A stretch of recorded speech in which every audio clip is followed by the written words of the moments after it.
శుక్లాంబరధరం విష్ణుం శశివర్ణం చతుర్భుజం ప్రసన్నవదనం ధ్యాయేత్ సర్వవిఘ్నోపశాంతయే. గురుర్బ్రహ్మా గురుర్విష్ణుః గురుర్దేవో మహేశ్వరః గురుః సాక్షాత్ పరబ్రహ్మ తస్మై శ్రీ గురవే నమః.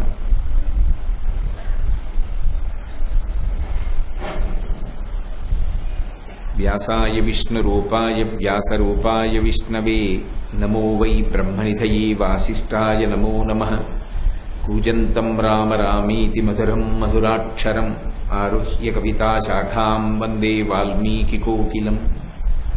శ్రుతిస్మృతిపురాణానాం ఆలయం కరుణాలయం నమామి భగవత్పాదశంకరం లోకశంకరం. వాగర్ధావివ సంపృక్తౌ వాగర్ధ ప్రతిపత్తయే జగతః పితరౌ వందే పార్వతీ పరమేశ్వరౌ. సూక్తిం సమగ్రయతున స్వయమేవ లక్ష్మీః శ్రీరంగరాజమహిషీమధురైః కటాక్షైః. వైదగ్ధ్యవర్ణగుణగుంభనగౌరవైర్యాం కండూలకర్ణకుహరాः కవయోధయంతి. హైమోధ్వపుండ్రమజహన్మకుటం సునాసం మందస్మితం మకరకుండలచారుగండం. బింబాధరం బహుళదీర్ఘకృపాకటాక్షం శ్రీవేంకటేశముఖమాత్మని సన్నిధత్తాం. విమలపటి కమలకుటి పుస్తకరుద్రాక్షసస్తహస్తపుటి కామాక్షి పక్ష్మలాక్షి కలిత విపంచి విభాసి వైరించి. మనోజవం మరుతతుల్యవేగం జితేంద్రియం బుద్ధిమతాం వరిష్టం. వాతాత్మజం వానరయూథముఖ్యం శ్రీరామదూతం శిరసా నమామి. ఆపదామపహర్తారం దాతారం సర్వసంపదాం లోకాభిరామం శ్రీరామం భూయో భూయో నమామ్యహం. సింధూరారుణ విగ్రహాం త్రినయనాం మాణిక్యమౌళిస్ఫురత్తారానాయకశేఖరాం స్మితముఖీం ఆపీనవక్షౌరుహాం పాణిభ్యాం అళిపూర్ణరత్నచషకం రక్తోత్పలం బిభ్రతీం. సౌమ్యాం రత్నఘటస్థరక్తచరణాం ధ్యాయేత్ పరామంబికాం. హరి ఓం. పరమేశ్వర స్వరూపైన సభకి నమస్కారం. మీనాక్షి పంచరత్న స్తోత్రం మీద ప్రవచనాన్ని ప్రారంభం చేసే ముందు మీ అందరికీ కూడా శ్రీ ఆదిశంకరాచార్య కృతమైనటువంటి ఈ మీనాక్షి పంచరత్న స్తోత్రం యొక్క పాఠాన్ని అందజేసి ఉన్నారు. ఒక్కసారి అందరం కలిసి ఆ 5 శ్లోకాలు అంటే మీకు కూడా చదవడంలో కొంత అభ్యాసం కలుగుతుంది. తర్వాత ఆ శ్లోకాన్ని అర్థం చేసుకోవడం కూడా తేలికవుతుంది. అందుకని నేను అంటాను, మీరు అనండి. అనేటప్పుడు పూర్తిగా పాదం అంతా కాకుండా మీకు పలకడానికి వీలుగా, అర్థం చేసుకోవడానికి అనువుగా ఉండేటట్టుగా తేలికగా దాన్ని మొట్టమొదట నేను ఉచ్చరించే ప్రయత్నం చేస్తాను. మీరు కూడా నన్ను అనుకరించండి, అనుసరించండి. ఉద్యద్భాను సహస్రకోటి సదృశాం కేయూరహారోజ్వలాం బింబోష్ఠీం స్మితదంతపంక్తిరుచిరాం పీతాంబరాలంకృతాం విష్ణుబ్రహ్మసురేంద్రసేవితపదాం తత్వస్వరూపాం శివాం మీనాక్షీం ప్రణతోస్మి సంతతమహం. కారుణ్యవారాన్నిధిం ముక్తాహారలసత్కిరీటరుచిరాం పూర్ణేందువక్త్రప్రభాం సింజన్నూపురకింకిళీమణిధరాం పద్మప్రభాభాసురాం సర్వాభీష్టఫలప్రదాం గిరిసుతాం వాణీరమాసేవితాం మీనాక్షీం ప్రణతోస్మి సంతతమహం కారుణ్యవారాన్నిధిం.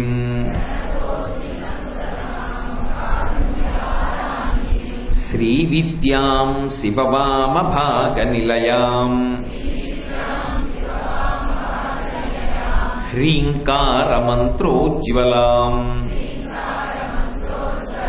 శ్రీచక్రాంకితబిందుమధ్యవసతిం శ్రీమత్సభానాయకీం శ్రీమత్షణ్ముఖవిఘ్నరాజజననీం శ్రీమజ్జగన్మోహినీం మీనాక్షీం ప్రణతోస్మి సంతతమహం కారుణ్యవారాన్నిధిం.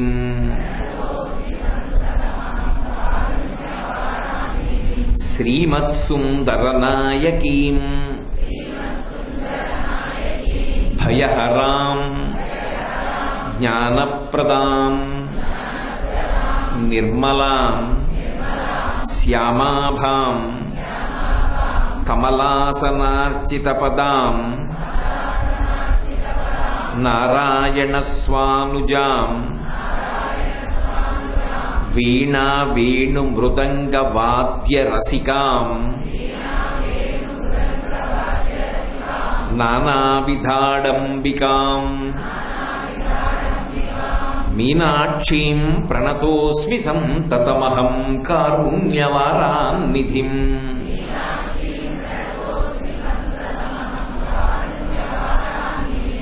నానాయోగి మునీంద్రహుర్నివసతిం నానార్థసిద్ధిప్రదాం నానాపుష్పవిరాజితాంఘ్రియుగళాం నారాయణేనార్చితాం నాదబ్రహ్మమయీం పరాత్పరతరాం నానార్థతత్వాత్మికాం మీనాక్షీం ప్రణతోస్మి సంతతమహం కారుణ్యవారాన్నిధిం.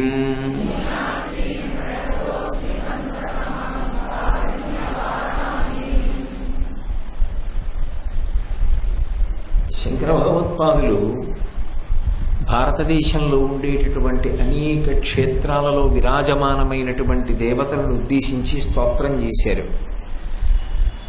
ప్రపంచపు వింతల్లోనే ఒకటిగా చెప్పబడుతుంది మధురైలో ఉన్నటువంటి మీనాక్షి పరదేవత యొక్క దేవాలయం. అంత గొప్ప దేవాలయం గురించి, ఆ దేవాలయంలో కొలువయ్యున్నటువంటి మీనాక్షి పరదేవత గురించి, సుందరేశ్వర స్వామి వారి గురించి శంకర భగవత్పాదులు 2 చోట్ల స్తోత్రం చేశారు. ఒకసారి మీనాక్షి అష్టకం అన్న పేరుతో చేశారు. ఇంకొక పర్యాయం మీనాక్షి పంచరత్నం అన్న పేరుతో చేశారు. మీనాక్షి పరదేవత స్వరూపం అత్యంత వైభవోపేతమైనటువంటి స్వరూపం. ఆ తల్లి దేవాలయానికి వెళ్ళి ఒక్కసారి అమ్మవారి వంక చూసినంత మాత్రం చేత మన కోసమే ఆవిడ ముందుకి నడిచొస్తూ పలకరించడానికి సిద్ధంగా ఉన్నదా అని మనకు అనిపిస్తుంది. అంత గొప్పగా మనని పలకరించడానికి సిద్ధంగా ఉన్నటువంటి మాతృస్వరూపిణి ఎంత ప్రేమతో చూస్తూ ఉంటుందో అలా చూసేటటువంటి లక్షణం కలిగినటువంటి తల్లి మీనాక్షి పరదేవత. ఆ తల్లి కొలువై ఉన్నటువంటి క్షేత్రం పేరు మధురై.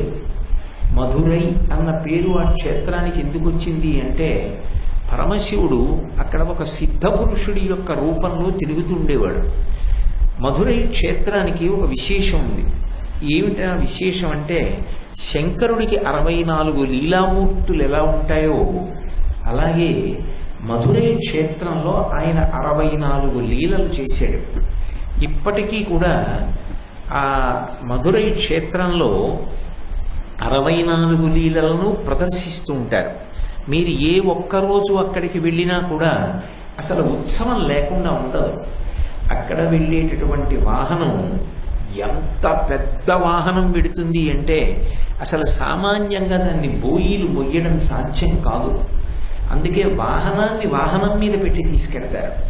అంత పెద్ద వాహనం మీద పెడుతూ ఉంటారు స్వామి.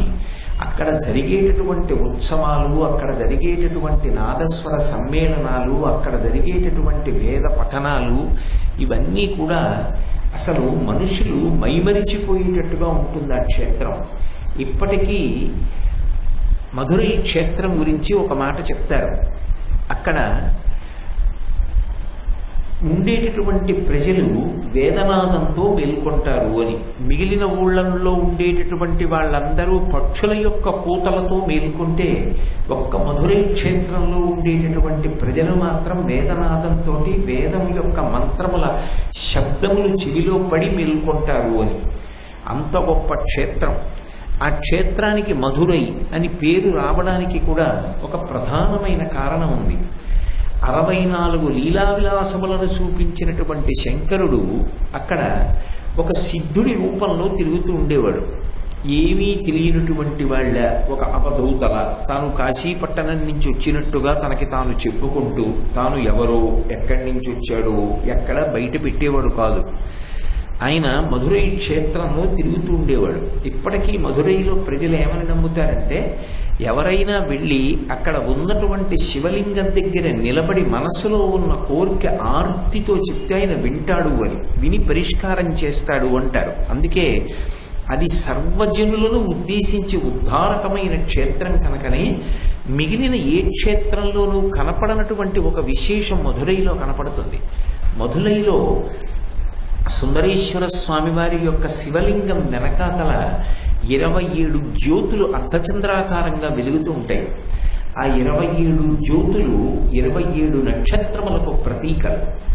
ఆ 27 నక్షత్రాల యొక్క 4 పాదములలో జన్మించినటువంటి సమస్తమైనటువంటి విశ్వములోని జీవ సముదాయము యొక్క ఆర్తిని ఆయన అక్కడ విశ్వనాథుడై వింటూ ఉంటాడు అని. అందుకని 27 నక్షత్రములను అర్ధచంద్రాకారంలో ఉంచుతారు ఆ క్షేత్రంలో. ఇప్పటికీ శంకరుడు అమ్మవారు ఆ క్షేత్రంలో తిరుగుతారు అని ప్రఖ్యాతి ఏమి, అది పరమ సత్యం. వాళ్ళిద్దరూ అక్కడ లింగ రూపంలోకి, మీనాక్షి పరదేవత మూర్తి రూపంలోకి ప్రవేశించారు. అక్కడ ఆయన సిద్ధ పురుషుడై తిరుగుతున్నటువంటి సందర్భంలో ఆయన యొక్క పొడుగైన జుట్టు చివరి నుంచి అమృత బిందువులు పడ్డాయి ఆ ఊరంతా కూడా. ఎందుచేత అంటే ధవళవపుషమిందోర్మండలే సన్నివిష్టం భుజగవలయహారం భస్మదిగ్ధాంగమీశం మృగయ పరశుపాణిం చారు చంద్రార్థమౌళిం హృదయ కమల మధ్యే సంతతం చింతయామి అంటారు.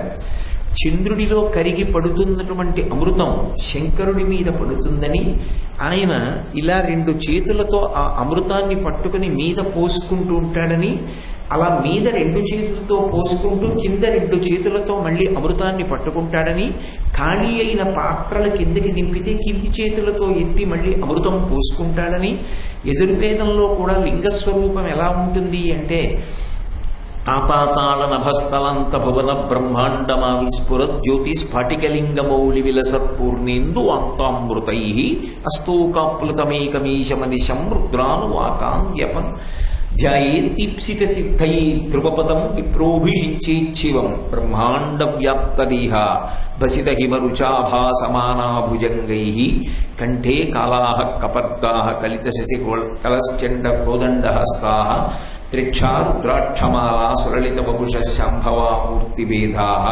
రుద్రాశ్రీ రుద్రసూక్త ప్రకటిత విభవ ప్రయచ్చాను సౌఖ్యం అని యజుర్వేదంలో ఆ రుద్రాధ్యాయం చదివే ముందు ప్రార్థనా శ్లోకాలుగా చెప్తారు. అందులో కూడా పాతాళలోకం నుంచి ఆ పైన ఉండేటటువంటి అంతరిక్షం కన్నా పై వరకు పెరిగిపోయినటువంటి శివలింగం యొక్క చివరి భాగం చంద్రుడి నుంచి కడిగి పడేటటువంటి అమృతధారలతో తడిసిపోతూ ఉంటుంది అని. సిద్ధపురుషుడుగా శంకరుడు మధురై క్షేత్రంలో ప్రవేశించి నడయాడుతున్నటువంటి సందర్భంలో కూడా ఆయన కేశపాశం అమృతంతో తడిసి ఆ జుట్టు చివరి నుంచి ఆ అమృత బిందువులు ఆ క్షేత్రమంతా పడ్డాయి. అలా పడ్డాయి కాబట్టి ఆ క్షేత్రానికి మధురమైనటువంటి అమృత బిందువుల చేత తడిసింది కాబట్టి మధురై అని పేరు వచ్చింది. అక్కడ ఎన్నో పర్యాయాలు సిద్ధపురుషుడిగా ఆయన దర్శనమిచ్చి మాట్లాడాడు కూడా. ఒకానొకప్పుడు ఆయన అక్కడ పరిపాలన చేస్తున్నటువంటి పాండ్యరాజుకి దర్శనమిచ్చాడు. ఈ సిద్ధపురుషుడుగా తిరుగుతున్నటువంటి శంకరుడు అప్పుడప్పుడు అనుగ్రహించాలి అనుకుంటే ఏ ప్రార్థన చేయకపోయినా ఆర్తితో ఉన్న వాళ్ళ వంక చూసి వాళ్ళ యొక్క కోరికలు తీరుస్తూ ఉండేవాడు. ఇది విన్న రాజు అసలు ఈ సిద్ధపురుషుడు ఎవరో తెలుసుకోవాలని సపరివారంగా బయలుదేరి ఆయనని అన్వేషిస్తూ వచ్చాడు. శంకరుడు తిన్నగా దేవాలయంలోకి వెళ్ళిపోయి దేవాలయం యొక్క గోడలో ఒక చోట ఏనుగులు చెరుకు కర్రలు పట్టుకుని కనపడతాయి. ఎందుచేత అంటే అష్టదిగ్గజములు మోస్తున్నటువంటి ప్రాకారం కింద ఉంటుంది మధురైలో ఉన్నటువంటి శివాలయం. అది ఇంద్రవిమానం. ఆ 8 దిగ్గజములు మోస్తుంటాయి. అక్కడ ఉన్నటువంటి ఆ విమానాన్నంతటినీ కూడా పరమాద్భుతంగా ఉంటుంది, చూసి తీరాలి అసలు. ఆ అష్టదిగ్గజములు కుంభస్థలం మీద మోసేటటువంటి ఆ విమానం యొక్క తీరు. అందులో ఒక చోట ఏనుగులు దేవాలయం యొక్క గోడలో మలచబడి ఉన్నాయి విగ్రహాలుగా, శిల్పాలుగా. అక్కడ ఒదిగి కూర్చుని ఉన్నాడు ఈ సిద్ధపురుషుడి రూపంలో ఉన్న శంకరుడు. మహారాజు తన పరివారంతో వెతుకుతూ గోడలో నక్కి కూర్చున్న సిద్ధపురుషుణ్ణి చూశాడు. ఆగి తేరిపారి చూస్తున్నాడు. కాసేపు ఆగిన తర్వాత సిద్ధపురుషుడు కనుబొమలు ఎగరేశాడు. నీకేం కావాలి అని అడిగినట్టుగా. ఆయన అన్నాడు, నువ్వు సిద్ధపురుషుడివిట, నువ్వు ఏవైనా కోరికలు తీరుస్తావుట, నీ దగ్గర చాలా మహిమలున్నాయిట, ఎక్కడి నుంచి వచ్చావు అని అడిగాడు. నేను కాశీ నుంచి వచ్చానన్నాడు. ఆయన అసలు జవాబు చెప్పేవాడు కాదు. అటువంటిది ఆ రోజున మహారాజుకి చెప్పాడు. నేను కాశీ నుంచి వచ్చానన్నాడు. ఎక్కడ ఉంటావన్నాడు. అంతటా ఉంటానన్నాడు. మీ తల్లిదండ్రులు ఎవరన్నాడు. నాకు తల్లిదండ్రులు లేరు అన్నాడు. మరి ఏం చేస్తావన్నాడు. నేనందరికీ తల్లిదండ్రిని అవుతూ ఉంటాను అన్నాడు. నన్ను నమ్ముకున్న వారిని అనుగ్రహిస్తూ ఉంటాను అన్నాడు. ఓహో, అంత గొప్పవాడివా? అయితే అదిగో దేవాలయం గోడ మీద శిల్పం ఉంది కదా ఏనుగు, అది ఊపిరి తీసేటట్టుగా చెయ్యి అన్నాడు. వెంటనే పరమశివుడి సంకల్పానికి ఆ గోడలో ఉన్నటువంటి ఏనుగు ఊపిరి తీసి ఒక్కసారి బయటికి వచ్చింది. బయటికి వచ్చి నిలబడి ఆ రాజు యొక్క పరివారం మీదకి లంఘించింది. వాళ్ళందరూ భయపడి పారిపోయారు. అప్పుడే ఒక రైతు అటుగా వెళుతూ ఈ సిద్ధపురుషుడికి 4 చెరుకు కర్రలు చేతిలో పెట్టాడు. ఆయన ఆ చెరుకు కర్రలు తీసి ఆ ఏనుగుకి పెట్టాడు. ఆ ఏనుగు తినేసిన తర్వాత మహారాజుకు అర్థమైంది, ఈయన ఎవరో కాదు, సాక్షాత్తుగా శంకరుడు సిద్ధపురుషుడి రూపంలో తిరుగుతున్నాడు. మహానుభావ, నన్ను మన్నించండి, ఆ ఏనుగు మళ్ళీ శిల్పంలోకి వెళ్ళిపోయేటట్టు చెయ్యండి, లేకపోతే నా పరివారం భయపడిపోతోందన్నాడు. ఆ ఏనుగు శిల్పంలోకి వెళ్ళిపోయేటట్టుగా చేశాడు శంకరుడు. కానీ ఉద్ధతితో ఆ పరివారం సిద్ధపురుషుడి మీదకి వచ్చే ప్రయత్నం చేశాడు. ఆయన హోంకారం చేసేటప్పటికీ వాళ్ళందరూ చేష్టలుడిగి ప్రతిమలై నిలబడిపోయారు. మహారాజుకు అర్థమైంది, నా పరివారం సరిగా అర్థం చేసుకోలేకపోయారు, ఈయన సాక్షాత్ పరమశివుడు అని ఆయన కాళ్ళ మీద పడి ప్రార్థన చేసి, అయ్యా నాకొక్క కోరిక, మీరు శంకరుడు, మిమ్మల్ని ఎంతసేపు చూస్తే తనివి తీరుతుంది, నా కోరిక మన్నించి మీరు ఇందాక పెట్టిన చెరుకు కర్ర తినేసింది కదా ఏనుగు, తినేసిన చెరుకు కర్రని ఏనుగు యథాప్రకారంగా మళ్ళీ నోట్లోంచి పైకి తీసి తొండంతో పట్టుకున్నట్టుగా ఈ విగ్రహం మారేటట్టు చేయండి అన్నాడు. మళ్ళీ ఏనుగు సజీవంగా బయటికి వచ్చి తను తినేసినటువంటి చెరుకు కర్రని పైకి తీసి తొండంతో పట్టుకుంది. మీరు ఇప్పటికీ మధురై వెళితే మధురైలో పరమశివుడి యొక్క ఆలయానికి, ఆ సోమసుందరుని యొక్క దేవాలయానికి ప్రదక్షిణం చేస్తుంటే ఇప్పటికీ శంకరుడు సిద్ధపురుషుడిగా కూర్చున్నటువంటి ఆ స్థితి, ఆ పక్కన ఏనుగు చెరుకు కర్ర పట్టుకున్నటువంటి విగ్రహం ఇప్పటికీ కనపడతాయి. మధురై క్షేత్రం అంత ప్రత్యక్ష స్పర్శ కలిగినటువంటి క్షేత్రం. బహుశः నాకు తెలిసి ఉన్నంత వరకు భారతదేశం మొత్తం మీద ఎక్కడా కూడా శంకరుడు చూపించినటువంటి 64 లీలలు ఏవైతే ఉన్నాయో మధురైలో చూపించినటువంటి ఆ 64 లీలలని కూడా మళ్ళీ యథాప్రకారంగా ప్రదర్శించేటటువంటి క్షేత్రం మధురై ఒక్కటే. అంత గొప్ప క్షేత్రం. అక్కడే ఇంద్రుడి యొక్క కోరిక తీరింది. అక్కడే అమ్మవారు మీనాక్షి పరదేవత అన్న పేరుతో అవతరించింది. అవతరించడానికి కూడా కారణం ఏమిటి అంటే మధురై క్షేత్రానికి దూరంగా ఒక సామాన్యురాలు, ఒక అమాయకురాలైనటువంటి అదివ ఉండేది. ఆమె పేరు ఇచ్ఛాంబ. ఆవిడికి ఒక ఇచ్ఛ కలిగింది, ఒక కోరిక. ఏమిటి ఆ కోరిక అంటే పార్వతీదేవి నా కడుపున పుట్టాలి, నేను పార్వతీదేవిని పిల్ల అని పెంచాలి. పార్వతీదేవి ఆకుపచ్చగా ఉంటుంది, దుర్గమ్మ నీలంగా ఉంటుంది, గౌరమ్మ పచ్చగా కానీ తెల్లగా కానీ ఉంటుంది, కాళీ నల్లగా ఉంటుంది. నాకు పార్వతి కుమార్తెగా రావాలి. ఆ వచ్చినటువంటి పార్వతిని నేను నా బిడ్డ అన్న భావనతో, ఆ ప్రేమతో పెంచి పెద్ద చెయ్యాలి, నా కోరిక తీరాలి అని చెప్పి ఆవిడ మధురై క్షేత్రానికి వెళ్ళినట్టయితే తప్పకుండా శివానుగ్రహం కలిగి నాకు పరదేవత కుమార్తెగా వస్తుంది అని విశ్వసించి మధురై క్షేత్రాన్ని చేరుకుని కొంతకాలం ఘనపదార్థాన్ని స్వీకరిస్తూ తపస్సు చేసింది. కొంతకాలం అయిన తర్వాత ఘనపదార్థం కూడా వదిలిపెట్టి ద్రవ పదార్థాన్ని స్వీకరించింది. మరికొంతకాలం అయిన తర్వాత ద్రవ పదార్థాన్ని కూడా విడిచిపెట్టేసి కేవలం వాయుభక్షణం చేస్తూ శరీరాన్ని నిలబెట్టుకునే ప్రయత్నం చేసింది. కానీ శుష్కించిపోయినటువంటి శరీరం ఒకనాడు పతనమైపోవడానికి సిద్ధమైంది. పార్వతీదేవి ఆమెకు జ్ఞానమునందు గోచరమై, నేను నీకు వచ్చే జన్మలో కుమార్తెగా వస్తాను, నీ వచ్చే జన్మలో నీకు నేను కుమార్తెగా వస్తానని వరం ఇచ్చింది. ఆ వరం ప్రకారంగానే పార్వతీదేవి మలయధ్వజ పాండ్యన్ అని పేరు కలిగినటువంటి మహారాజు మధురై క్షేత్రాన్ని పరిపాలిస్తున్నటువంటి రోజులలో ఆయనకి భార్యగా కాంచనమాలగా ఇచ్ఛాంబ వచ్చింది. మీరు సరిగా అర్థం చేసుకుంటున్నారనుకుంటున్నాను. ఇచ్ఛాంబ పార్వతీదేవి కుమార్తెగా రావాలని కోరుకుని తపస్సు చేసి శరీరం విడిచిపెట్టి మరుజన్మలో కాంచనమాల అన్న పేరుతో మధురైని రాజధానిగా చేసుకుని రాజ్య పరిపాలన చేస్తున్న మలయధ్వజ పాండ్యన్కి భార్య అయింది. వాళ్ళకి చాలా కాలం సంతానం లేదు.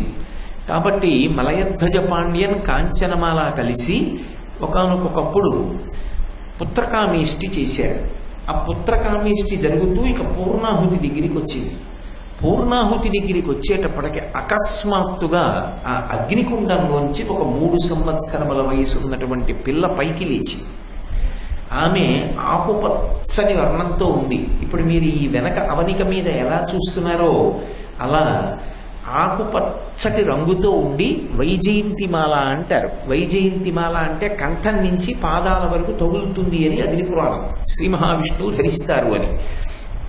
అటువంటి ఆభరణ విశేషాలతో కూడుకున్నటువంటి పిల్లగా అవతరించి కనురెప్ప వెయ్యకుండా ఎప్పుడూ ఆ బ్రహ్మకీటజరణి అయి సమస్త భూతములకు తల్లి అయి కాపాడేటటువంటి మీనాక్షి తత్వమును సంతరించుకున్న పరదేవతా స్వరూపమై ఆ పిల్ల ఆ అగ్నిగుండంలోంచి పైకి లేచి అక్కడ ఉన్నటువంటి రాజుగారి భార్యగా ఈ జన్మలో ఉన్నటువంటి కాంచనమాల యొక్క తొడ మీద కూర్చుని వెనక్కి తిరిగి గడ్డం పట్టుకుని అమ్మా అంది. ఓ తల్లి అనుగ్రహించింది. గత జన్మలో నేను పార్వతీదేవి నాకు కుమార్తెగా రావాలని కోరుకుంటే మీనాక్షి పరదేవతా స్వరూపమై అగ్నికుండము నుండి ఆవిర్భవించి నా తొడ మీద కూర్చుని నన్ను అమ్మా అని పిలిచి అనుగ్రహించింది అని కాంచనమాల మురిసిపోయింది. అందుకే మధురై క్షేత్రం బాలారూపంతో వెలిసినటువంటి క్షేత్రం. అటువంటి అమ్మవారు పరమ సంతోషాన్ని ఇచ్చింది తల్లిదండ్రులకి. మలయధ్వజ పాండ్యన్ ఆయన భార్య కాంచనమాల ఎంతో సంతోషంగా పిల్లవంక చూశారు. చూసినప్పుడు ఆ పిల్ల యొక్క శరీరంలో సామాన్యులకు ఉండనటువంటి రీతిలో ఒక విశేషం, ఒక విచిత్రం గోచరించింది. ఆమె యొక్క వక్షోభాగమునందు 3 స్తన్యములున్నాయి. అది చూసి రాజు ఆశ్చర్యచకితుడయ్యాడు. ఇదేమి ఇలా ఉంది పిల్లకి, ఇది అసాధారణమని ఎవరు వివాహం చేసుకోరే అని. అప్పుడు అశరీరవాణి పలికింది, ఈ పిల్లకి 3 స్తనములు ఉండడానికి కారణం ఈమె యొక్క భర్త ఎవరో తెలుసుకునే ప్రయత్నం నువ్వు చెయ్యక్కర్లేదు.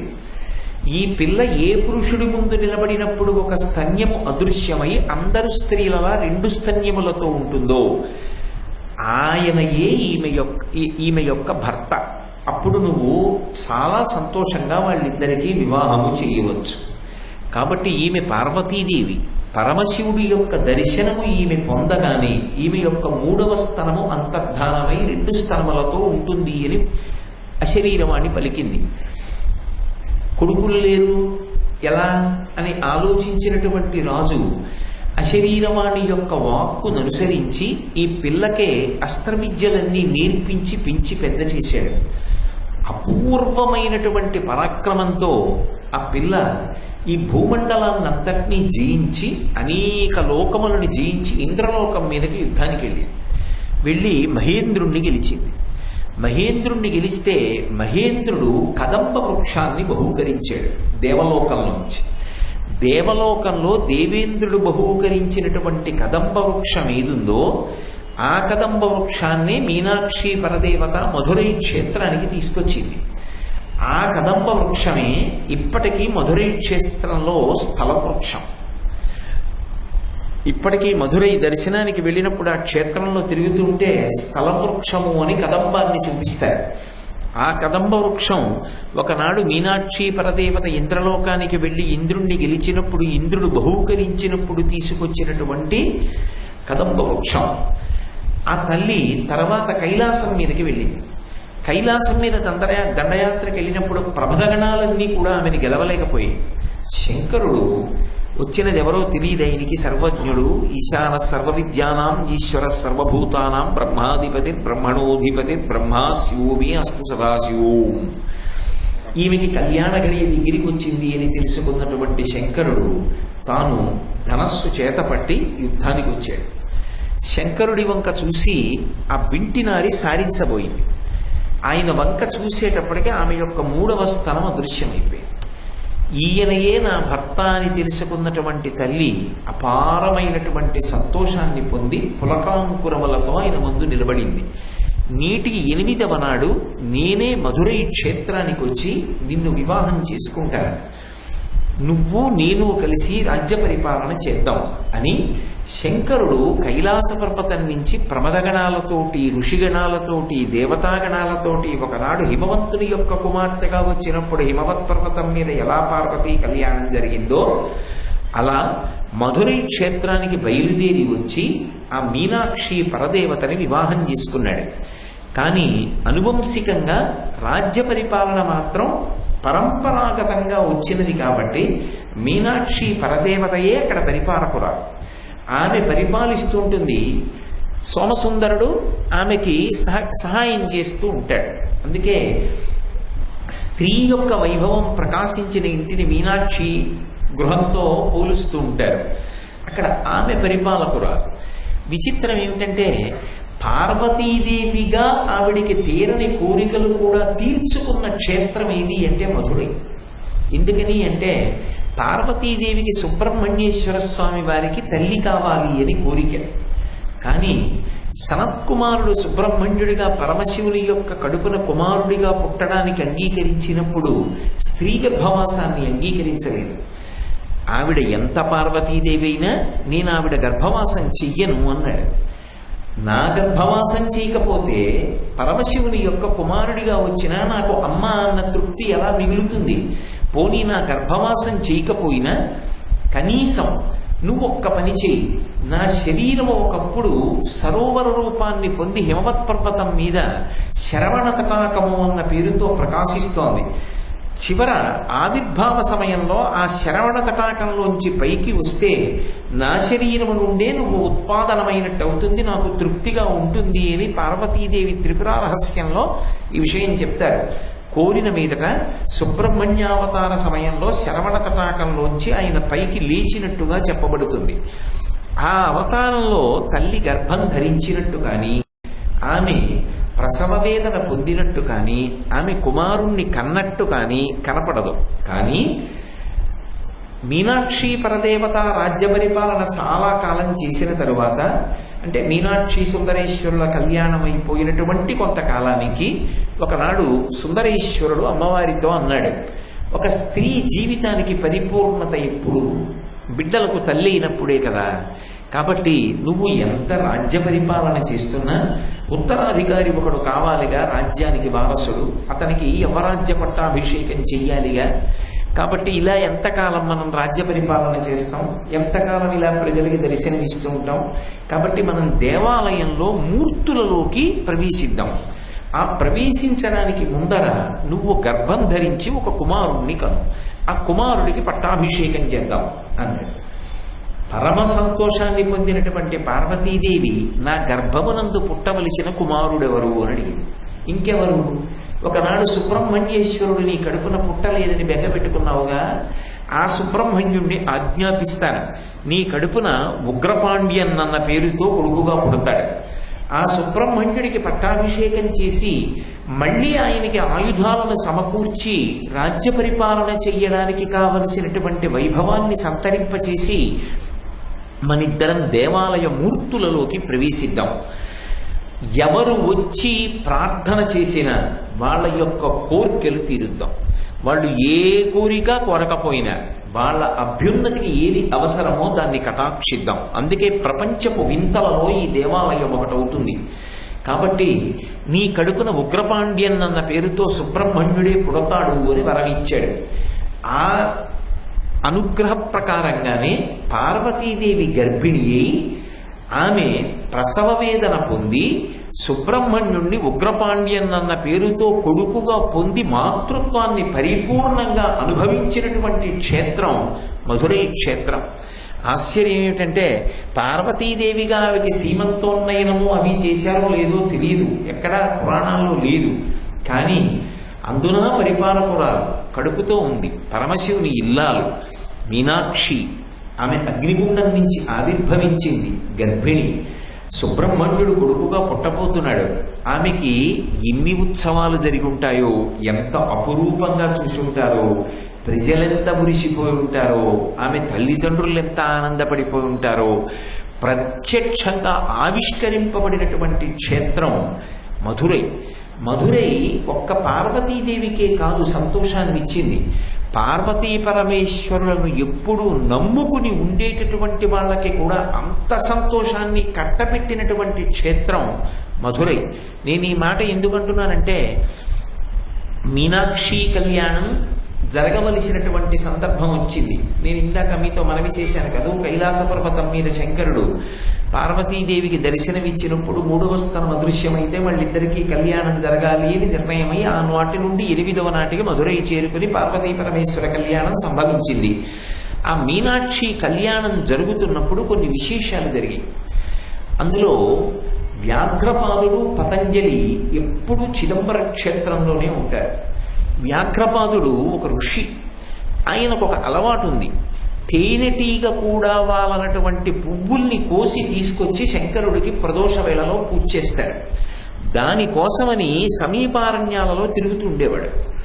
తిరుగుతూ ఉండగా ఆయన కాళ్లలో ముళ్ళు దిగి రాళ్లు గుచ్చుకొని ఆ అరికాళ్ళన్నీ కూడా ఛిద్రమైపోయేవి. శంకరుడు చూసి చాలా జాలి పొంది, ఇక పైన నీ కాళ్ళు ఇలా ఇబ్బంది పడకుండా నీ పాదములను వ్యాఘ్రపాదములు చేస్తున్నాను. పాదములు పెద్ద పులి పాదాలు ఉంటాయి. స్వేచ్ఛగా అరణ్యాల్లోకి వెళ్ళి పువ్వులు తెచ్చి నీ కోరిక ప్రకారం ప్రదోషంలో నాకు పూజ చేయమన్నాడు. కాబట్టి ఆయన అరణ్యాలలోకి వెళ్ళి పువ్వులు కోసి తెచ్చి సాయంకాలం వేళ చిదంబరంలో పూజ చేస్తాడు. చిదంబరం కనకసభ. ప్రతిరోజు ప్రదోష వేళలో నటరాజస్వామి తర్పణం చేస్తాడు. అందుకే చిదంబర క్షేత్రంలో ప్రధాన దర్శనం ఏమిటి అంటే నటరాజస్వామి. ఆయన ప్రారంభం చేశాడు నాట్యం అనడానికి గుర్తు ఏమిటంటే, అర్చకులు గొప్పగా మంగళవాద్యాలు మ్రోగించి పెద్ద హారతి ఎత్తుతారు నటరాజస్వామికి. అది ఖచ్చితంగా ప్రదోషం మేడకెత్తుతారు. మొన్న మేము ఆ ప్రాంతం మీదుగా ఒక శుభకార్యానికి వెళ్ళినప్పుడు ఆ ప్రదోష వేళ ఆ హారతికి చిదంబరంలో నటరాజస్వామి గారి ముందు ఉండాలి అని సంకల్పం. వెళ్ళగలమా ఏమో ప్రయత్నం చేసి పరిగెత్తాం, నేను గోపాలకృష్ణ గారు మేమందరం. ఇలా మేము వెళ్ళి నటరాజస్వామి గారి ముందు నించున్నాము. హారతి ప్రారంభమై ఖచ్చితంగా సంధ్యారంభ విజృంభితం అని ఆ ప్రదోష వేళలో నటరాజస్వామికి హారతిస్తారు. అది అపురూపమైనటువంటి దర్శనం చిదంబరంలో.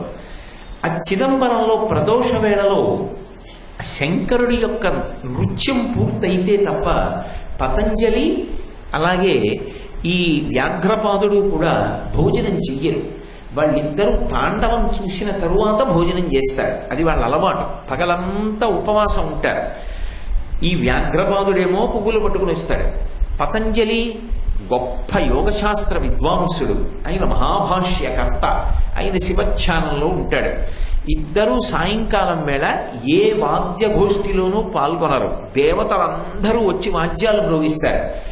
ఒక్క పతంజలి వ్యాఘ్రపాదుడు మాత్రం కదలకుండా రెండు పక్కల నిలబడి చూస్తూ ఉంటారు. ఇప్పటికీ కాంచీపురంలో ఏకాంబరేశ్వర దర్శనం చేసుకుని బయటికి వచ్చి ఎడం పక్కన చూస్తే నటరాజస్వామి వారి యొక్క ప్రాంగణం ఉంటుంది. అందులో వ్యాఘ్రపాదుడు పతంజలి ఇద్దరు పక్కన ఉంటారు. చిదంబరంలో అయితే వ్యాఘ్రపాదుడికి ఒక దేవాలయమే ఉంది. అది ఉపాలయం. ఎందుకంటే అక్కడే ఉంటాడు ఆయన. ఉండి రోజు పువ్వులు తెస్తాడు.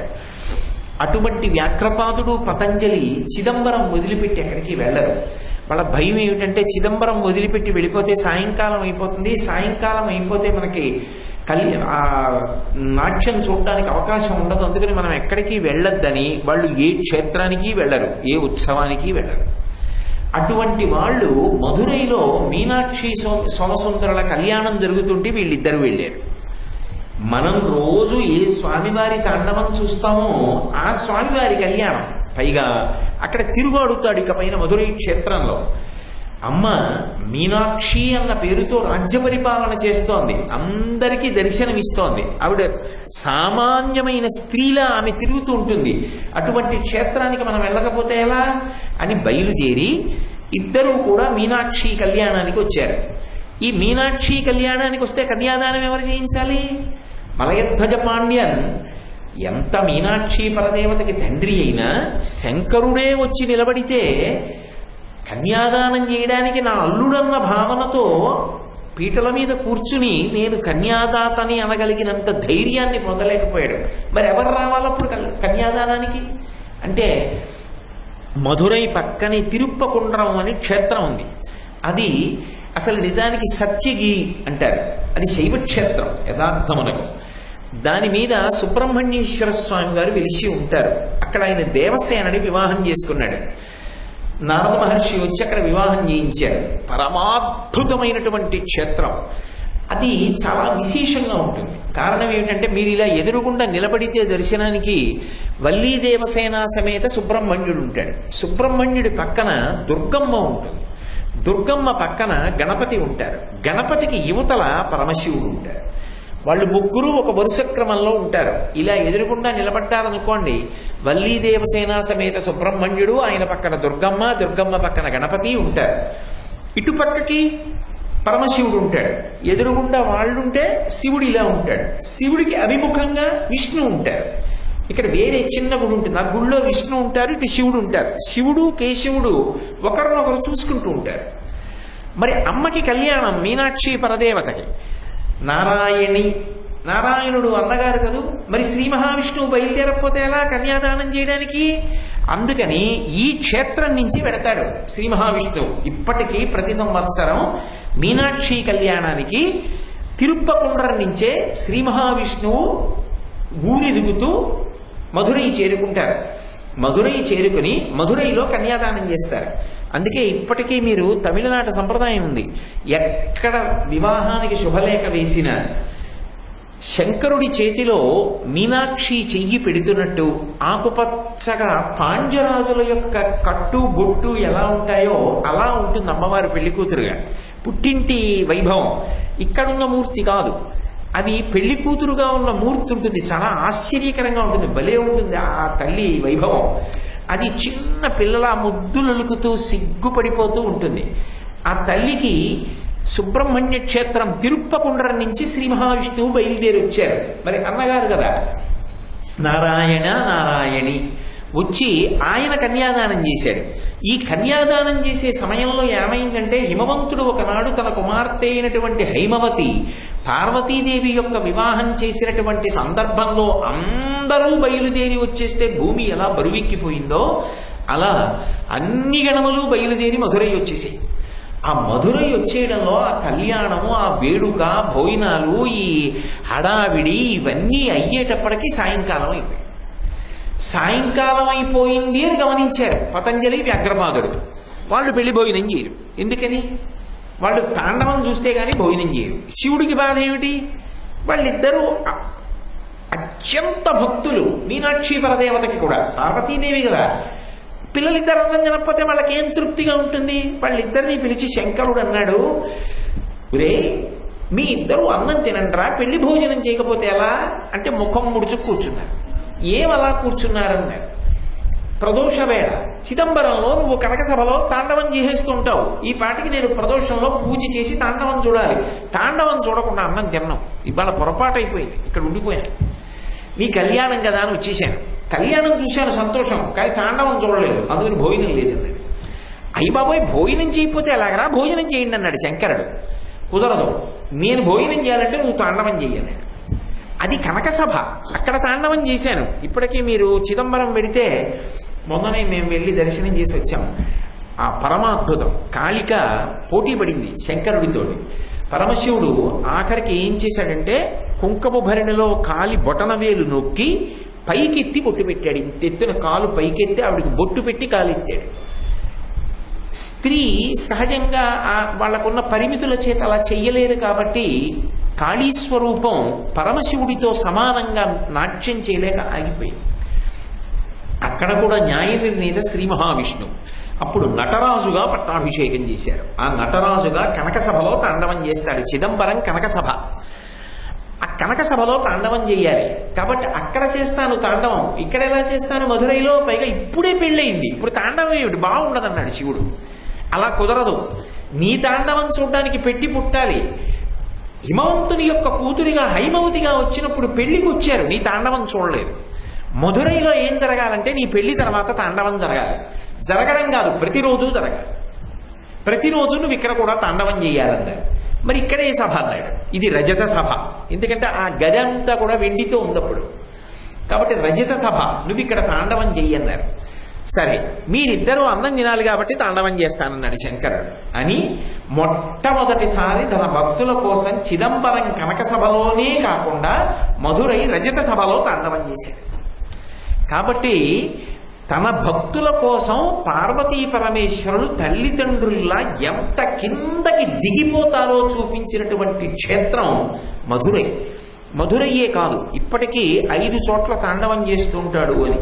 చిదంబరం కనక సభలో చేస్తాడు, మధురై రజత సభలో చేస్తాడు.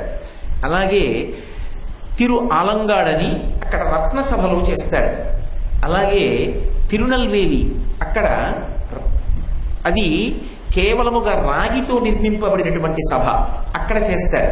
అలాగే కుట్రాళం, తిరుకుట్రాళం అంటారు. ఆ కుట్రాళం అన్న చోట మట్టితో నిర్మాణం చేసినటువంటి గోడలతో ఉన్నటువంటి ప్రాంగణం ఉంటుంది, అక్కడ తాండవం చేస్తాడు. ఈ 5 కూడా వరుసగా కనక సభ, రజత సభ, రత్న సభ, రాగి సభ, పృథివీ సభ, మట్టి సభ అని 5 సభలు. ఈ 5 సభలలో శంకరుడు తాండవం చేస్తాడు అని. ఇందులో మధురైలో ఈ వ్యాఘ్రపాదుడు పతంజలి కోసమని వాళ్ళు అన్నం తినాలని అప్పుడే పెళ్లి చేసుకున్నటువంటి పెళ్లి కొడుకు గొప్ప తాండవం చేసి చూపించాడు. అందుకే ప్రతిరోజు కూడా ఇప్పటికీ చెప్తారు పెద్దలు, ఆ యోగ దృష్టి కలిగినటువంటి వాళ్ళు, ఆ పరమ భక్తి కలిగినటువంటి వాళ్ళు ఆ రజత సభలోకి ప్రవేశించినప్పుడు సాయంకాలం వేళ పరమశివుని యొక్క తాండవం దర్శనం అవుతుంది అంటారు. ఆ కనక సభకి ఒక పరిమితి ఉంది, ఎందుకంటే కనక సభ ఎత్తైన వేదికగా ఉంటుంది. అది కొంతమంది మాత్రమే, అది కూడా హారతులు అయిపోయిన తర్వాత పైకెక్కుతారు, ఎదురుగుండా నిలబడి చూస్తారు. రజత సభకు ఆ ఇబ్బంది లేదు. ప్రదోష వేళలో మీరు లోపలికి వెళ్ళచ్చు. అక్కడ ఒక ఆశ్చర్యం జరిగింది రజత సభలో. కనక సభలో కూడా జరగనటువంటి ఆశ్చర్యం రజత సభలో జరిగింది. అటువంటి తాండవమూర్తి, అటువంటి నటరాజు ఇక భూమి అంత ఎక్కడా లేడు.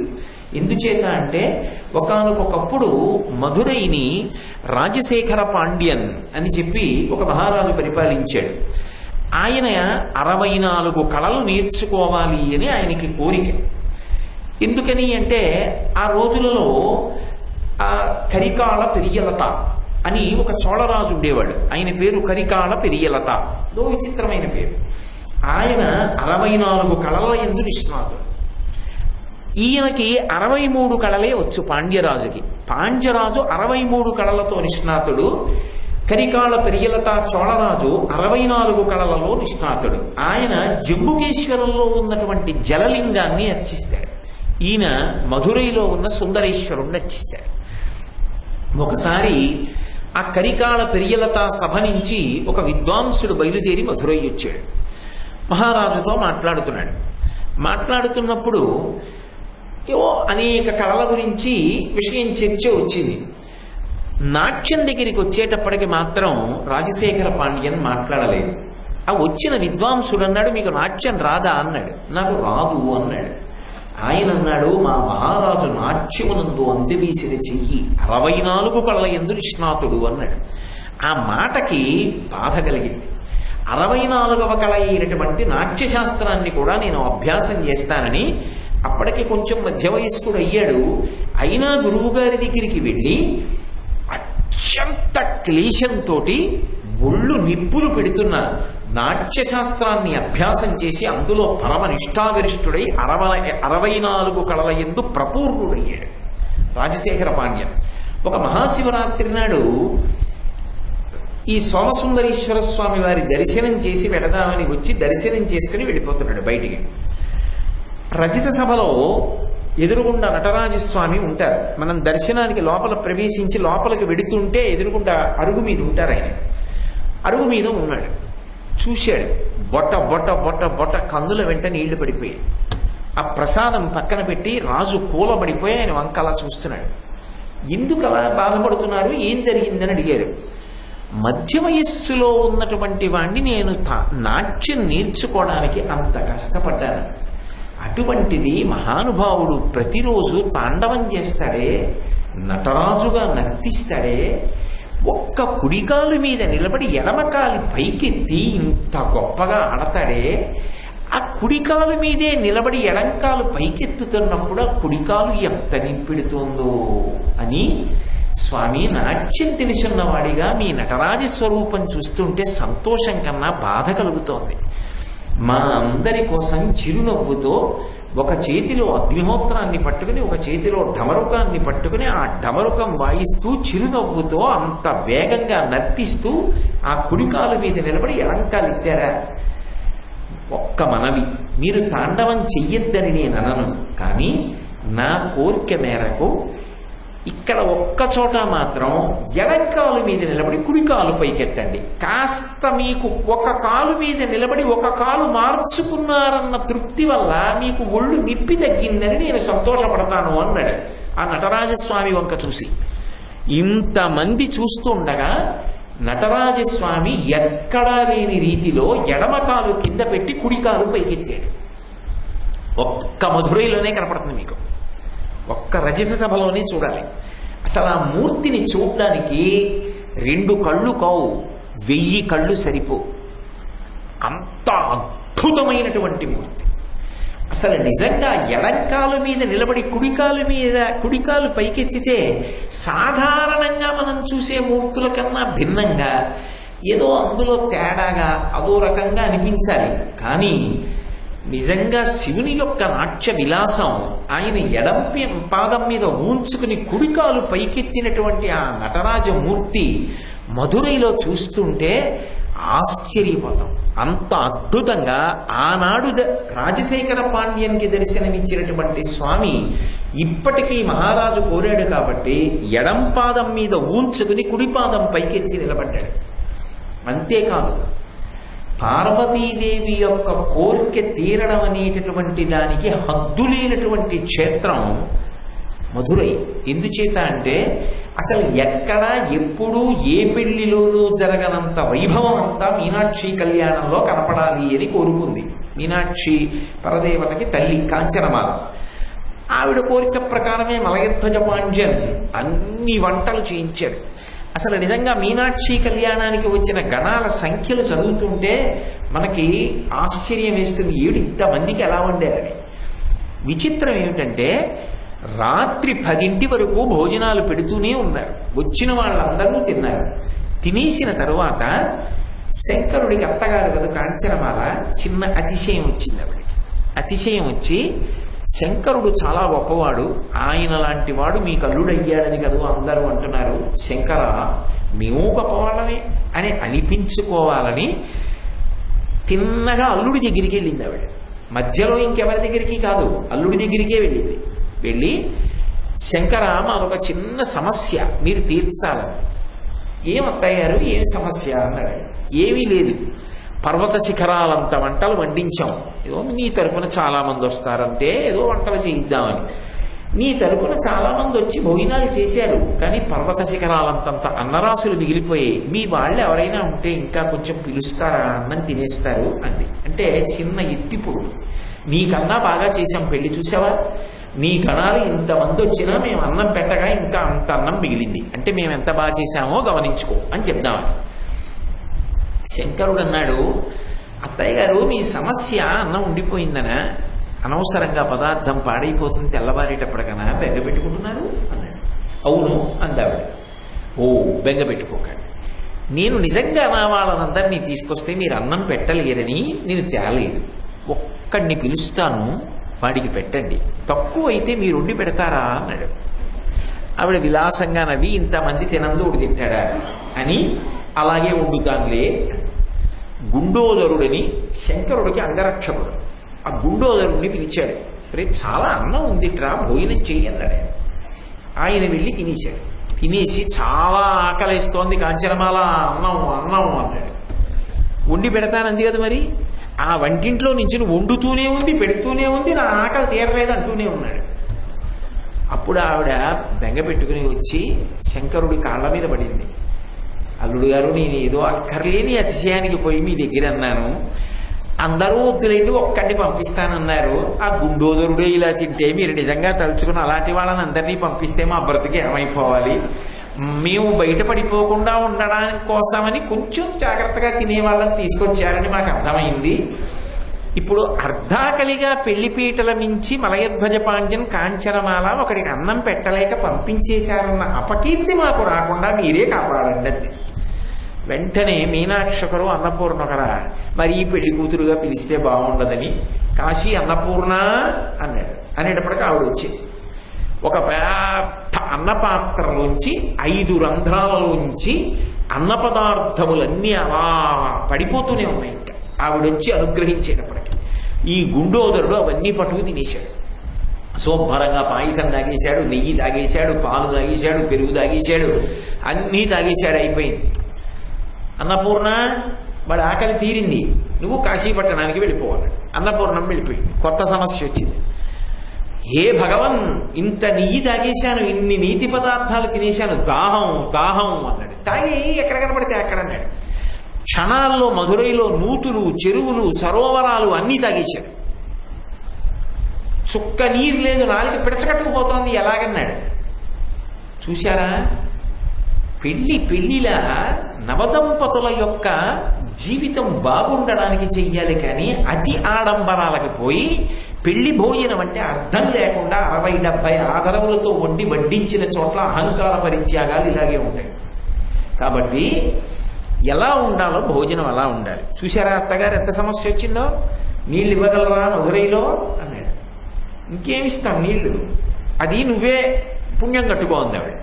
వెంటనే ఆయన జటాజూటంలో గంగమ్మని పిలిచి, గంగా ప్రవహించన్నాడు. అని జటాజూటం ఇలా ఉంచాడు.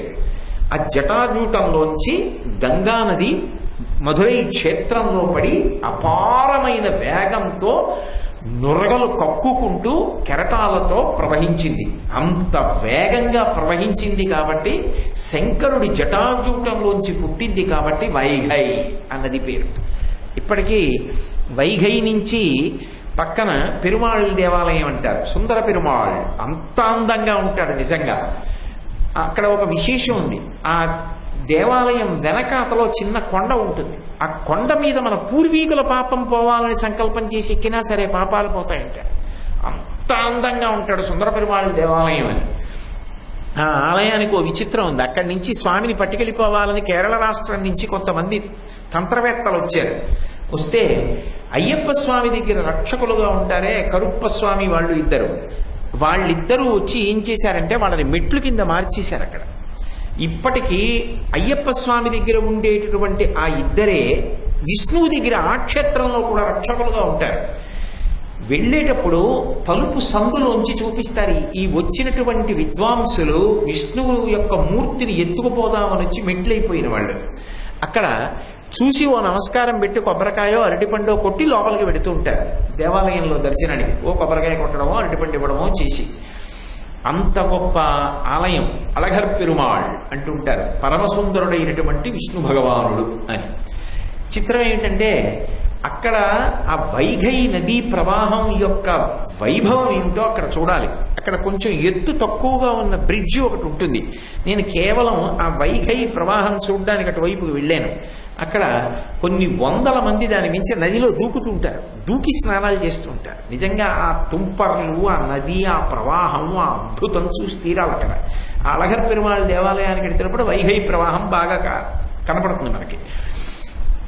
కాబట్టి పరమశివుడి యొక్క అనుగ్రహం చేతని ఆయన జటాజూటంలో ఉన్నటువంటి గంగానదియే వైఘై, వేగవతి, గంగా అన్న పేర్లతో మధురై క్షేత్రంలో ప్రవహించి నదిగా మారింది. గుండోదరుడు కడుపు నిండా కావలసినన్ని నీళ్లు తాగి దాహం తీర్చుకుని కైలాస పర్వతం మీదకి ఎడుతుంటే శంకరుడు పెళ్లిళ్లలో అక్కర్లేని ఆర్భాటాలు ఎంత ప్రమాదాలు తీసుకొస్తాయో చూపించిన వాడవు కనుక ఇక పైన నా అంగరక్షక గణానికి అంతటికీ కూడా నిన్ను అధిపతిగా చేస్తున్నాను అని అధిపతిని చేసినటువంటి క్షేత్రం మధురై క్షేత్రం. అంతేకాదు, సామాన్యమైనటువంటి ఆడపిల్లకి ఎటువంటి కోరికలు ఉంటాయో మీనాక్షి పరదేవత కూడా పుట్టింటి మీద అంత ప్రేమ చూపించినటువంటి క్షేత్రం మధురై.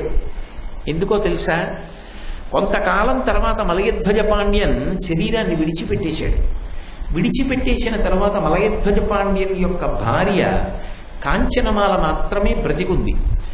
ఆ రోజులలో ఆమె వృద్ధురాలైపోయింది. ఒకానొక సందర్భంలో గౌతమ మహర్షి వచ్చారు. గౌతమ మహర్షి వచ్చి ఆమెకి వేదాంత బోధ చేశారు. ఆమెకి ఎందుకో అదంతా విన్న తరువాత ఒక కోరిక పుట్టింది. సప్త సముద్రములు కలిసి ఒక సరోవరం అయితే ఆ సరోవరంలో తాను స్నానం చెయ్యాలి. ఇంత శక్తివంతుడైనటువంటి అల్లుడు, ఇంత శక్తివంతురాలైన కూతురు ఉండగా నాకు లోటు ఏమిటని పెళ్లి కూతురుని అడిగింది. కూతురండి, మీ అల్లుడు గారికి నదులు వ్యవహారాలు అన్నీ ఆటపట్టు, గంగే ఆయన జటాజూటంలో ఉంటుంది, ఆయనకి చెప్తానమ్మా, నీ కోరిక తప్పకుండా తీరుస్తారండి. కూతురుగా వచ్చినందుకు సామాన్యమైన ఆడపిల్ల ఎలా అమ్మ కోరిక తీరుస్తుందో అలా అమ్మ కోరిక తీర్చినటువంటి క్షేత్రం మధురై. అందుకే ఇప్పటికీ మధురైకి ఒక విశేషమైన పేరుంది, కన్యనాడు అని పిలుస్తారు. ఎందుకంటే కన్యకామణిగా ఉన్నటువంటి మీనాక్షి చేత పరిపాలింపబడిన క్షేత్రం కాబట్టి కన్యనాడు అని పేరు ఆ క్షేత్రానికి. వెళ్ళి శంకరుడితో చెప్పింది, మా అమ్మకి కోరికుంది, సప్త సముద్రములు కలిసి సరోవరమైతే అందులో స్నానం చెయ్యాలని కోరుకుంటోంది, మీరు మా అమ్మని అనుగ్రహించండి. అల్లుడు అత్తమామల పట్ల ఎంత గౌరవంతో ఉండాలో, ఎంత ప్రేమ చూపించాలో నిరూపించి చూపించాడు శంకరుడు. అందుకని ఆయన ఏం చేశాడంటే సప్త సముద్రములను పిలిచి మీరు ఇక్కడ ఒక సరోవరంగా మారండి అన్నాడు. అంటే సప్త సముద్రములు సరోవరమయ్యాయి. సప్తసాగర సరోవరం అని పిలుస్తారు ఇప్పటికీ ఆ సరోవరాన్ని. ఆ సరోవరంలో స్నానానికి వెళ్ళింది కాంచనమాల. తీరా అక్కడ దాకా వెళ్ళిన తర్వాత భోరున ఏడ్చి, ఎందుకు ఏడుస్తున్నావు అని అడిగాడు. అడిగితే స్త్రీ పుణ్యతీర్థంలో స్నానం చెయ్యాలి అంటే భర్త చెయ్యి పట్టుకుని మునగాలి, అది వైదికమైన విధానం. భర్త ఏ కారణం చేతనైనా అలా స్నానం చెయ్యడానికి అవకాశం ఇవ్వకపోతే, అంటే ఆయన రాకపోతే, లేదా ఆయన అసలు శరీరంతో లేకపోతే, అప్పుడు కడుపున పుట్టినటువంటి కొడుకు చెయ్యి పట్టుకుని మునగాలి. కొడుకు రాక, భర్త రాక, ఇద్దరూ రాకపోతే ఒక ఆవు దూడని చూసుకుని దాని తోక పట్టుకుని మునగాలి తీర్థంలో. కాబట్టి నాకు కొడుకులు లేరు, భర్త గారు శరీరం విడిచిపెట్టేశారు, నేను ఒక ఆవు దూడ తోక పట్టుకుని సప్తసాగర సరోవరంలో మునుగుతాను, కాబట్టి ఒక్క ఆవు దూడని తెప్పించమ్మా అంది కూతురు వంక చూసి. మీనాక్షి పరదేవత అలవోకగా సుందరేశ్వరుడి వంక చూసింది. సుందరేశ్వరుడు అన్నాడు, అత్తయ్య గారు మీరు స్నానం చేయడానికి ఆవు తోడెందుకు, మామయ్య గారినే పిలిపిస్తాను స్వర్గలోకం నుంచని ఆజ్ఞాపించి స్వర్గలోకం నుంచి మలయధ్వజ పాండ్యన్ని మళ్ళీ మధురై క్షేత్రానికి దింపిన క్షేత్రం మధురై. మళ్ళీ సశరీరుడై మలయధ్వజ పాండ్యన్ కిందకు వచ్చాడు. అప్పుడు మళ్ళీ సువాసిని శోభతో ఆ కాంచనమాల భర్త చెయ్యి పట్టుకుని సప్తసాగర సరోవరంలో మునిగి పైకి లేచింది. లేచిన తరువాత ఆమె ఇక పైన భర్త లేకుండా భూమి మీద ఉండడానికి నాకు ఇష్టం లేదు అని తన కోరిక విలిబుచ్చితే పరమశివుడు దివ్యమైనటువంటి పల్లకీలో ఆ దంపతులిద్దరినీ కూడా కైలాస పర్వతానికి తన ఆవాసానికి పంపించాడు. అత్తమామల పట్ల అంత గౌరవం చూపించినటువంటి క్షేత్రం మధురై క్షేత్రం. మధురై వెళ్ళినప్పుడు మీరు నిజంగా ఇవన్నీ చూస్తే అసలు ఆ తిరుప్పకుండ్రం, ఆ శ్రీ మహావిష్ణువు ఆయన బయలుదేరి రావడం, అక్కడ జరిగేటటువంటి కళ్యాణ విధానం, అక్కడ జరిగేటటువంటి అర్చన, అక్కడ జరిగే ఏకాంత సేవ, అక్కడ వెళ్ళే వాహనాలు, అక్కడ జరిగేటటువంటి నాదస్వర గోష్ఠి, అక్కడ జరిగేటటువంటి వేదం, అవన్నీ చూస్తుంటే మనం భూలోకంలో ఉన్నామా కైలాసంలో ఉన్నామా అనిపిస్తుంది. నిజంగా ఆ క్షేత్రం యొక్క శిల్పకళా సౌందర్యం కూడా అసలు ఎవ్వరూ నోటితో చెప్పలేరు. ఏ క్షేత్రంలో భారతదేశంలో నేను చూడవాలి, ఒక్క మధురైలోనే ఒక విశేషం ఉంటుంది. ప్రసవతాయి అని స్తంభంలో ఉంటుంది. అప్పుడే ప్రసవమైనటువంటి దేవతాస్వరూపంగా ఉంటుంది అమ్మవారు. ఒక గుడ్డ అడ్డంగా కట్టి ఉంచుతారు. బహుశः బిడ్డలు లేని వారు అటువంటి స్థితిని పొందాలి అని ప్రసవతాయి దర్శనం చేస్తారు. వెళ్ళి ఎర్రటి బట్ట అడ్డుకట్టి ఉంచుతారు. అమ్మవారి ముఖం కనపడుతుంటుంది. ఆ ప్రసవ వేదన పడి బడలిపోయినటువంటి అమ్మవారి రూపం కనపడుతుంటుంది. అబ్బో ఊర్ధ్వతాండవమూర్తి, త్రిపుర సంహారమూర్తి, ఆ భైరవమూర్తులు, ఆ నందీశ్వరుడు, విఘ్నేశ్వరుడు అసలు చూసి తీరాలి. అవి నేను నా నోటితో చెప్పడం ఒక్కటి సరిపోయేటటువంటి అవకాశం లేదు. కానీ ఇందులో నేను అవకాశం ఉంటే మధురైలో ఉండేటటువంటి కొన్ని పరమాద్భుతమైనటువంటి విషయాలు ఈ ప్రవచనాలు పూర్తయిపోయిన తర్వాత స్క్రీన్ మీద చూపించే ఏర్పాటు చేయిస్తాను. మనకి దక్షుడైన వ్యక్తి గోపాలకృష్ణ గారు ఉన్నారు కాబట్టి వేరు మార్గాల గుండా దాన్ని మీకు అందరికీ చూపించే ప్రయత్నం చేస్తాను. దానివల్ల మీరు ఈ మాట మధురై వెళ్ళినప్పుడు బాగా అనుభవించి చూసి రాగలుగుతారు. కాబట్టి ఒకప్పుడు పరమశివుని యొక్క అత్తగారి కోరిక తీర్చి అత్తగారికి మామగారికి కైవల్యం ఇచ్చినటువంటి క్షేత్రం మధురై. అంతేకాదు ఒక కొంగకి కూడా అక్కడ మోక్షం ఇచ్చాడే. సరస్వతీ తీర్థం అని ఇప్పటికీ బంగారు కమలం ఉంటుంది అందులో. విచిత్రం ఏంటంటే పరమశివుడి యొక్క శాసనం, అందులో జల సంబంధమైనటువంటి కీటకములు కానీ జలచరములు కానీ ఉండవు ఆ సరోవరంలో. పూర్వం ఎవరైనా కవిత్వం రాస్తే ఇది ప్రపంచానికి పనికొస్తుందా, ఇందులో ప్రపంచానికి అందించవలసినటువంటి సారం లేదు, ఇది కేవలంగా పక్కన పెట్టేయవలసిన విషయం అని అనిపిస్తే పరీక్ష కోసం ఆ కోనేటి దగ్గరికి తీసుకెళ్లేవారు. ఆ కోనేటిలో పుస్తకాన్ని పెడితే ఇది ప్రపంచానికి అందవలసినది అంటే ఆ పుస్తకం తేలి ఉండేది. ఇది అక్కర్లేదు అనుకుంటే ఆ పుస్తకం మునిగిపోయేది. ఆ సరస్వతి కోనేటిలోనే పరీక్ష చేస్తూ ఉండేవారు. ఎన్నో రకాలుగా ఎన్నో అద్భుతాలను ఆవిష్కరించినటువంటి క్షేత్రం మధురై క్షేత్రం. అటువంటి మధురై క్షేత్రంలో ఉన్నటువంటి ప్రధానమైనటువంటి దేవతా స్వరూపం మీనాక్షి పరదేవత. నేను మీతో మనవి చేసి ఉన్నాను కదూ, నేను చూసినంత వరకు భారతదేశం మొత్తం మీద ఏ శైవ క్షేత్రంలో కూడా శంకరుడు చేసినటువంటి ఆ క్షేత్రంలో చేసినటువంటి 64 లీలలను యథాతథంగా ప్రదర్శించే క్షేత్రం మధురై ఒక్కటే. ఇప్పటికీ మీరు మధురై ఆ సమయంలో వెడితే శంకరుడు చేసినటువంటి లీలలను చూడవచ్చు. 64 లీలలను చేస్తారు. దానికోసం ఎక్కడెక్కడి నుంచో వచ్చి ఉండిపోతారు మధురైలో. ఉండిపోయి ఒక 2 నెలలు ఉండి 64 లీలలు చూస్తారు. అసలు ఆయన వెళ్ళేటటువంటి శిబిక, ఆయన వెళ్ళే వాహనం చూడడానికి 2 కళ్ళు సరిపోవు. నేనైతే ఆయన ఒక వాహనం మీద వెళుతున్నప్పుడు చూసి నాకు గగుర్పాటు చెందాను. ఒక్కొక్క వాహనం ఈ ప్రాంగణం ఎంత ఉంటుందో అంతంత వాహనాల మీద పెడతారు. అసలు అది తిరగవలసి వస్తే ఎలా అని నాకు ఆశ్చర్యం వేసింది. ఆ వాహనం మీద పెడతారు. ఎందుకంటే ప్రథమంలో పొయ్యిలు తీసుకొస్తారు కానీ ఆ తర్వాత దాన్ని తీసుకెళ్ళడం ఎవరికి సాధ్యం కాదు. అసలు ఆ దేవాలయ నిర్మాణం ఆ కులశేఖర పాండ్యన్ అలా ఎలా చేశాడో అర్థం కాదు. ఎంతమంది రాజులు కట్టారో తర్వాత దాన్ని.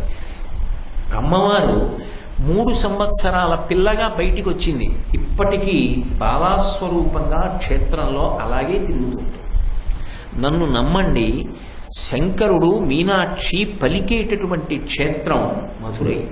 అందుకే ఒకసారి మధురై వెళ్ళొచ్చేస్తే ఇంకక్కడ చెప్పుకోవడానికి ఏం అక్కర్లేదు. నా ఉద్దేశ్యం అయితే అంత ఆర్తి ఉంటే చెప్పవచ్చు, కానీ ఒకసారి వెళ్ళి నిలబడితే చాలు, పలుకుతాడు. ఇప్పటికీ చెప్తారు పెద్దలు, ఏదైనా ఇబ్బంది ఉంటే మధురై వెళ్ళి మీనాక్షి సన్నిధానంలో కానీ సుందరేశ్వరుడి సన్నిధానంలో కానీ కూర్చుని ఒకసారి గొణిగితే చాలు ఆ కష్టం గురించి. ఆయన పలుకుతాడు, ఆయన వింటాడు అని చెప్తారు.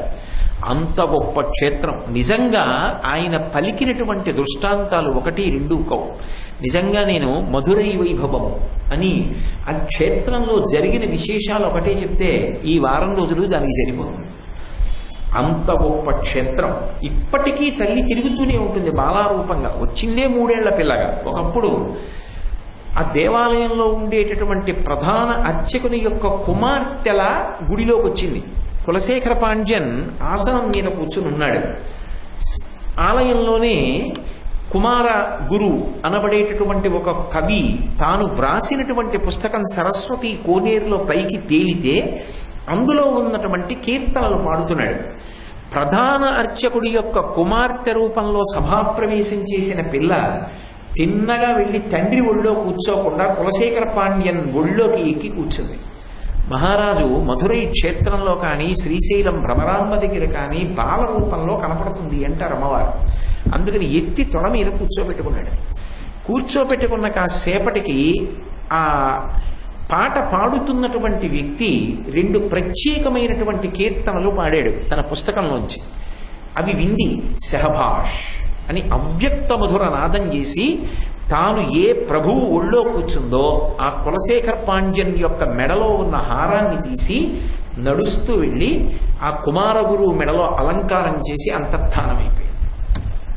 ఇప్పటికీ మధురైలో జరిగినటువంటి లీలలు, మధురైలో జరిగినటువంటి వృత్తాంతాలు ఎన్ని ఆ గోడల మీద చెక్కబడి ఉంటాయో. మధురై క్షేత్రానికి వెళ్ళి ఒక్కరోజు ఉండి వచ్చేశాను అని ఎవరైనా అంటే నాకు చాలా ఆశ్చర్యంగా ఉంటుంది, ఎలా రాగలిగారు అని.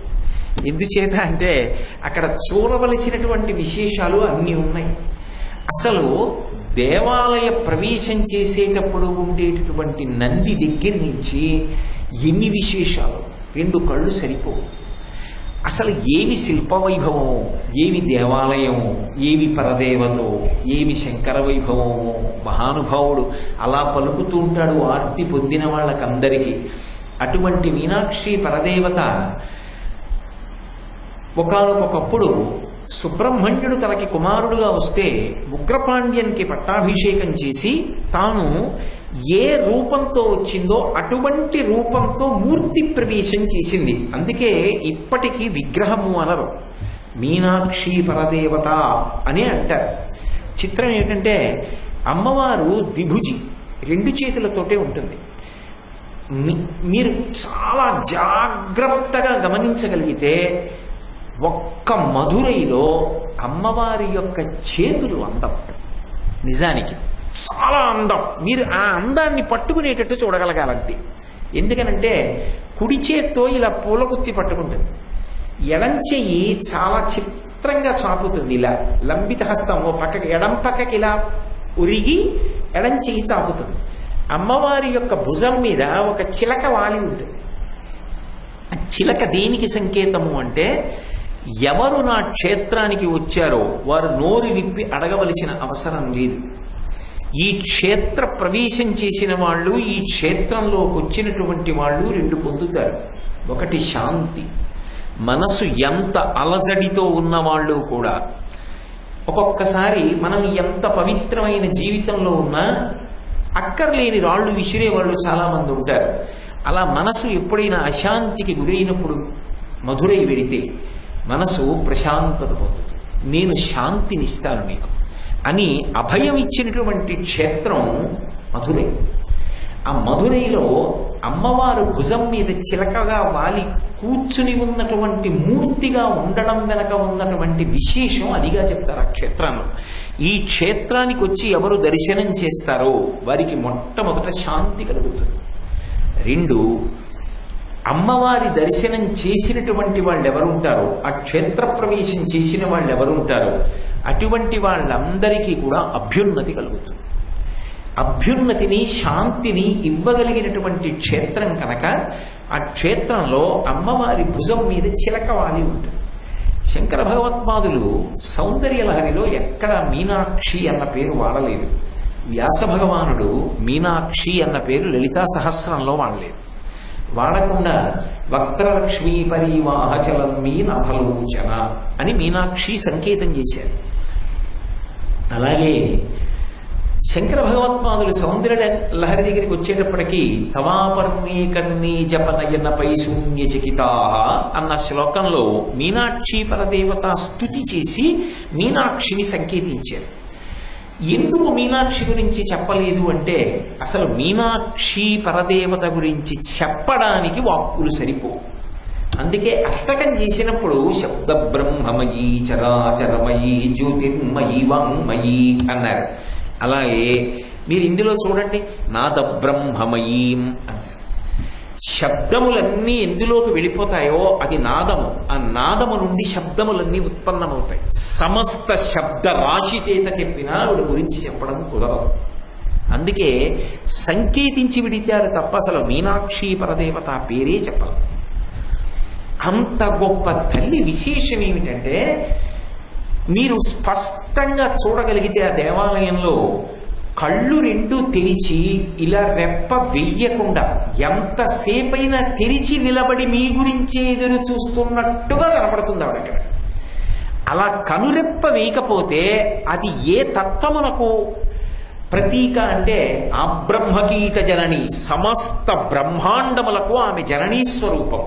ఆమె కనురెప్ప వేసిందనుకోండి బ్రహ్మాండములు లయమైపోతాయి.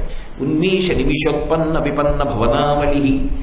అందుకే కనురెప్ప వెయ్యకుండా నిలబడితే పరదేవతా స్వరూపం సమస్త బ్రహ్మాండముల యొక్క సృష్టికర్త, స్థితికర్త, ప్రళయకర్త అయినటువంటి పరబ్రహ్మస్వరూపంగా పరిపాలకురాలుగా ఏ తల్లి శ్రీమాత, శ్రీ మహారాజ్ఞి, శ్రీమత్ సింహాసనేశ్వరి అయి ఉంటుందో అటువంటి వైభవం కంటి చూపు యందు ప్రకాశింపచేసేటటువంటి తల్లి మీనాక్షి పరదేవత. అటువంటి మీనాక్షి పరదేవత గురించి శంకర భగవత్పాదులు ఒకసారి అష్టకంగా వర్ణించారు, ఒకసారి పంచరత్నంగా వర్ణించారు. ఇప్పుడు మనం ఈ సంవత్సరం శారదా నవరాత్రి ఉత్సవాల సందర్భంగా ఒకసారి అనుకుంటున్నది మీనాక్షి పంచరత్న స్తోత్రం. ఇందులో మీరు ఒక్కటి గమనించండి, రత్నములు ఎన్ని? నవరత్నములు అంటాం. రత్నములు నవరత్నములైతే మరి పంచరత్నములు ఏమిటి? మరి పంచరత్నములు అన్నాను అనుకోండి, నవరత్నములలో ఏ 5 పంచరత్నములు, మిగిలిన 4 ఏవి రత్నస్థాయి లేనివి? అప్పుడు మరి నవరత్నములు పంచరత్నములు కూడా ఉంటే 4 కానివేవి, మరి అవి రత్నస్థాయి ఎలా పొందాయి నవరత్నాల్లో అంటే? దీన్ని అగ్ని పురాణంలో వైజయంతిమాల గురించి చెప్తారు. ఇవి పంచరత్నములు అని ఎక్కడైనా అన్నారనుకోండి, దానికి ఒక విశేషార్థం ఉంటుంది. దాని విశేషార్థం ఏమిటంటే అసలు ఈ సమస్తమైనటువంటి చరాచర జగత్తు ఏ తేజస్సుతో నిండిపోయిందో దాన్ని ఒక స్తోత్ర రూపంలోకి తీసుకొచ్చి శబ్ద రూపంలో ప్రతిపాదన చేస్తే దాన్ని పంచరత్నములు అని పిలుస్తారు. ఎందుకని అంటే 9 రత్నాలు ఉన్నా 5 మాత్రం పంచభూతాలకి సంబంధించినటువంటి రత్నాలుగా ప్రతిపాదిస్తారు. పృథివీ, ఆపస్, తేజో, వాయు, ఆకాశములు, ఇదే బ్రహ్మాండం. బయట ఏముంటుంది? మట్టి ఉంటుంది, నీరు ఉంటుంది, నిప్పు ఉంటుంది, గాలి ఉంటుంది, ఆకాశం ఉంటుంది. ఇందులో ఏముంది? నీరుంది, నిప్పు ఉంది, అలాగే గాలి ఉంది, ఆకాశం ఉంది, అలాగే వాయువు ఉంది. బయట ఇదే, ఇక్కడ ఇదే. పిండాండము బ్రహ్మాండము కూడా ఈ 5 నిండిపోయింది. ఈ 5 నలిపి ముద్ద చేసి అక్కడ పడేశారనుకోండి, అదే బ్రహ్మాండం అంతా. ఈ 5 సంకేతిస్తారు. రత్నం అనేటప్పటికీ ప్రకాశం, వెలుగుతోందని గుర్తు. అందుకే ప్రారంభం శంకర భగవత్పాదులు ఉత్ శబ్దంతో మొదలెట్టారు. ఉత్ అంటే ఇది వినగానే ఉలిక్కిపడి నువ్వు ఆ కాంతి చూడాలి, ఆ తత్వాన్ని లోపల చూడాలి. ఉత్ అంటే లేచుట, ఇలా కంఠం ఎత్తి ఆ దర్శనం చెయ్యి, ఆ సౌభాగ్యాన్ని అందుకో. ఇప్పుడు ఏమిటి అంటే పృథివీ సంబంధమైనటువంటి రత్నము మనకి ఇంద్రనీలమణి, అలాగే అప్ అంటే నీటి సంబంధమైనటువంటిది ముత్యం, పృథివీ తేజో అగ్ని సంబంధమైనటువంటిది కౌస్తుభం, పృథివీ ఆపస్ తేజో వాయు సంబంధమైనటువంటిది వైఢూర్యం, ఆకాశ సంబంధమైనటువంటిది పుష్యరాగం. ఈ 5 రత్నములకు మాణిక్యములని మళ్ళీ ఒక పర్యాయ పదం ఉంది, అందుకే మళ్ళీ నవరత్నాల్లో మాణిక్యం చెప్తారు. ఈ 5 కలిపి పంచభూతముల యొక్క తత్వాన్ని రత్న రూపంలో ప్రకాశింపచేస్తాయి. ప్రకాశించాలంటే ఇప్పుడు పృథివీ ఉందండి, పృథివికి ప్రకాశం అంటే ఏమిటి? దీనికి ఓ ప్రత్యుత్పత్తి శక్తి, ఇందులోంచి మొక్కలు పుడతాయి. గంధద్వారాంధురాదరుషాం నిత్యపుష్టాం కరీషణీం ఈశ్వరీం సర్వభూతానాం తామిహోపక్వజే శ్రియం, అది భూదేవతను ఉద్దేశించి చెప్పిన మంత్రం. అది గంధద్వారాంధురాధరుషాం అంటే భూమికి సువాసన ఉంటుంది, అలాగే భూమికి శక్తి పెరుగుతూ ఉంటుంది, తేజస్సు. దేనివల్ల పెరుగుతుంది అంటే అశ్వక్రాంతే రథక్రాంతే విష్ణుక్రాంతే వసుంధర అంటుంది వేదం. ఈ భూమి తేజస్సుని పెంచుకుంటూ ఇందులో ఉన్న వైభవం పెరుగుతుంటుంది, ఇంకా పంటలు పండే శక్తి, ఇంకా భూమి లోపల ఐశ్వర్యం. ఇవన్నీ ఎందుకు పెరుగుతాయంటే 3 కారణాలు చెప్పింది. అశ్వక్రాంతే గుర్రాలు పరిగెడుతుంటే భూమి మీద ఎక్కడ గుర్రాలు పరిగెత్తాయో అక్కడ ఆ భూమి వృద్ధిలోకి వస్తుంది, అందులో ఐశ్వర్యం పెరుగుతుంది. రథక్రాంతే గుర్రాలు ఎద్దులు ఇటువంటివి లాగినటువంటి రథము యొక్క చక్రములు ఈ భూమి మీద ఎక్కడ పెడతాయో అక్కడ ఐశ్వర్యం పెరుగుతుంది. రథక్రాంతే విష్ణుక్రాంతే, ఒకప్పుడు వామనమూర్తి ఒక పాదంతో ఈ భూమిని అంతటినీ కొలిచాడు, విష్ణు పాద స్పర్శ చేత భూమి పునీతమవుతుంది. వసుంధర ఈ 3 చేత ఐశ్వర్యమును పొందింది, ప్రకాశించింది. ఆ విభూతి ఉండకపోతే ప్రకాశం అన్న మాట వాడరు, ఆ ప్రకాశము రత్నములకు అన్వయం చేస్తారు. అప్పుడు పృథివికి ఇంద్రనీలమణి, అలాగే నీటికి ముత్యం, అగ్నికి కౌస్తుభం, అలాగే వాయువుకి వైఢూర్యం, చిట్ట చివర ఆకాశం దగ్గరికి వచ్చేటప్పటికి పుష్యరాగం. ఈ 5 రత్నములు, ఈ 5 రత్నములు పిండాండ బ్రహ్మాండ స్వరూపమైనటువంటి ఈ సమస్తమైనటువంటి బ్రహ్మాండములో ఉన్నటువంటి తేజస్సుని ప్రకాశింపచేస్తున్నాయి. అమ్మవారు ప్రకృతి స్వరూపిణి, ప్రకృతి స్వరూపిణి అయినటువంటి అమ్మవారు ఈ అండాండము ఈ బ్రహ్మాండ పిండాండములు కలిసిపోయినటువంటి ఒక గొప్ప సమిష్టి స్వరూపమునందున్నటువంటి తేజస్సు, దానిని ప్రకాశింపజేస్తున్నాను, నువ్వు అందుకో, పట్టుకో. లోపల ఒక్క మాట ఇందులో పట్టుకున్నా నీకు మీనాక్షి పరదేవత అనుగ్రహం కలుగుతుంది, సోమసుందరుడి యొక్క అనుగ్రహం కలుగుతుంది. అటువంటి రత్నములు నీ చేతిలో పెడుతున్నాడు. ఇప్పుడు ఏం చేయాలి? ఆ రత్నాలు మాల గుచ్చి మెడలో వేసుకోవాలి. అంటే మెడలో వేసుకున్నారు అన్న మాటకి ఏమిటి? కంఠమాల, కంఠమునందు వేసుకున్నారు అంటే ఏమిటి? ఇది కంఠగతము కావాలి, అందుకు మీ అందరికీ ప్రతులిచ్చినది. ఇది కేవలం ప్రవచనానికి కాదు, చదువుకుంటూ ఉండాలి. చదువుకుంటుంటే ఆవిడ అనుగ్రహం కలుగుతుంది. ఒకప్పుడు తల్లి ఆ రూపంలో వస్తే గురుస్వరూపమైనటువంటి శంకర భగవత్పాదులు ఆమె తత్వాన్ని ఇంత గొప్పగా మనందరికీ తీసుకొచ్చి అందించారు. అందుకు శంకరాచార్యుల వారికి ఈ జాతి రుణపడిపోయింది, వారు చేసిన అపూర్వ ప్రయోగముల వల్ల. కాబట్టి మహానుభావుడు ఇప్పుడు పంచరత్నాలుగా నేను ఆ మీనాక్షి పరదేవత వైభవాన్నంతటినీ కూడా మీకు అందచేస్తున్నాను అని ప్రతిపాదించి ఇచ్చినటువంటి స్తోత్రమే మీనాక్షి పంచరత్న స్తోత్రం. ఈ మీనాక్షి పంచరత్నాన్ని ప్రారంభం చేస్తూ ఆయన ఉజ్జద్భాను సహస్ర కోటి సదృశాం అని మొదలు పెడతారు. ఉత్ అంటే మీకు నేను ఇందాక చెప్పలేదు, ఉత్ అన్న మాటకు అర్థం ఏంటంటే పైకి లేచుచున్నది అని. రెండవది గురువుగా ఆదేశం. ఎందుకని? మీనాక్షి గురుస్వరూపం. గురువు ఒక్కొక్కసారి తన చూపుల చేత ఉద్ధరిస్తాడు. ఒకప్పుడు భగవాన్ రమణులు ఏకంగా ఒక పీఠాధిపత్యంలో ఉన్న శంకరాచార్యుల వారికి తన చూపుల చేత కొన్ని అనుమానాలు నివృత్తి చేశారు. చూపులతో అనుగ్రహిస్తారు గురువులు. అలా చూపు చేత అనుగ్రహించగలిగినటువంటి గురుతత్వానికి ప్రతీక మీనాక్షి. అందుకనే ఆ గురుతత్వాన్ని, ఆ గురుస్వరూపమే అయిన శంకర భగవత్పాదులు మనకు అందిస్తున్నారు. ఇంత గొప్ప వైభవమా, ఇంత గొప్ప మీనాక్ష, ఒక మనుష్య రూపంతో ఈ భూమి మీద తిరిగిందా, భూమిని పరిపాలన చేసిందా? సాధారణంగా విష్ణువు అవతారం తీసుకుని పరిపాలన చేస్తారు. విష్ణువు కన్నా అభిన్నం. విష్ణువు వైష్ణవి వాళ్ళిద్దరు ఒకటే, నారాయణ నారాయణి. అందుకని ఆవిడ పరిపాలన చేసింది. పరిపాలన చేసిన అమ్మవారి వైభవమా, ఇన్ని విశేషాలా మీనాక్షివి? అబ్బా, శంకరులు చెప్పడమా పంచరత్నాలుగా అనేటప్పటికీ స్తోత్రం చదవడం మొదలెట్టేటప్పటికే ఏమవ్వాలి? నిద్రాణంగా ఉండకూడదు, పైకి లేవాలి, సంతోషంగా ఉండాలి. ఇది మాటతో శంకరులు చేస్తున్న ప్రబోధం పైకి కనపడకుండా. లోపల ముందు అమ్మవారిని చెప్పట్లేదు, అమ్మవారి కాంతి చెప్తున్నారు. అమ్మవారిని ఎక్కడ చెప్పినా సత్సంప్రదాయం ఏమిటంటే ముందు ఆవిడ కాంతి స్వరూపం చెప్తారు. సూర్యుడు అన్నారనుకోండి, మీరు సూర్యోదయమునకు ముందు అరుణోదయం ఉంటుంది, ఎర్రటి కాంతి వస్తుంది మొదట. అమ్మవారు వచ్చేటప్పుడు కూడా ముందు ఆవిడలో ఉన్నటువంటి పరమాద్భుతమైనటువంటి కాంతి కనపడుతుంది. అసలు సంప్రదాయంలో ఉపాసనలో ఒక రహస్యం ఉంది. ఆ కాంతి తత్వం కానీ ఆ కాంతి కానీ మనసుని పట్టుకుందనుకోండి, ఇక మీ ప్రయత్నం అక్కర్లా, ఆవిడే మిమ్మల్ని లాగేస్తుంది. అందుకని దానితో మొదలెడుతున్నారు శంకరాచార్యులు గారు. ఉద్యద్భాను సహస్ర కోటి సదృశాం. ఒక్క సూర్యబింబం ఉదయిస్తోందనుకోండి, ఎప్పుడైనా మీరు ఆ సూర్యబింబం ఉదయిస్తున్నటువంటి స్థితిని వెళ్ళి చూశారనుకోండి, సముద్రంలోంచి ఇలా బాలసూర్యబింబం వస్తుంటే ఆకాశం అంతా ఎర్రటి రంగుతో కప్పేస్తుంది.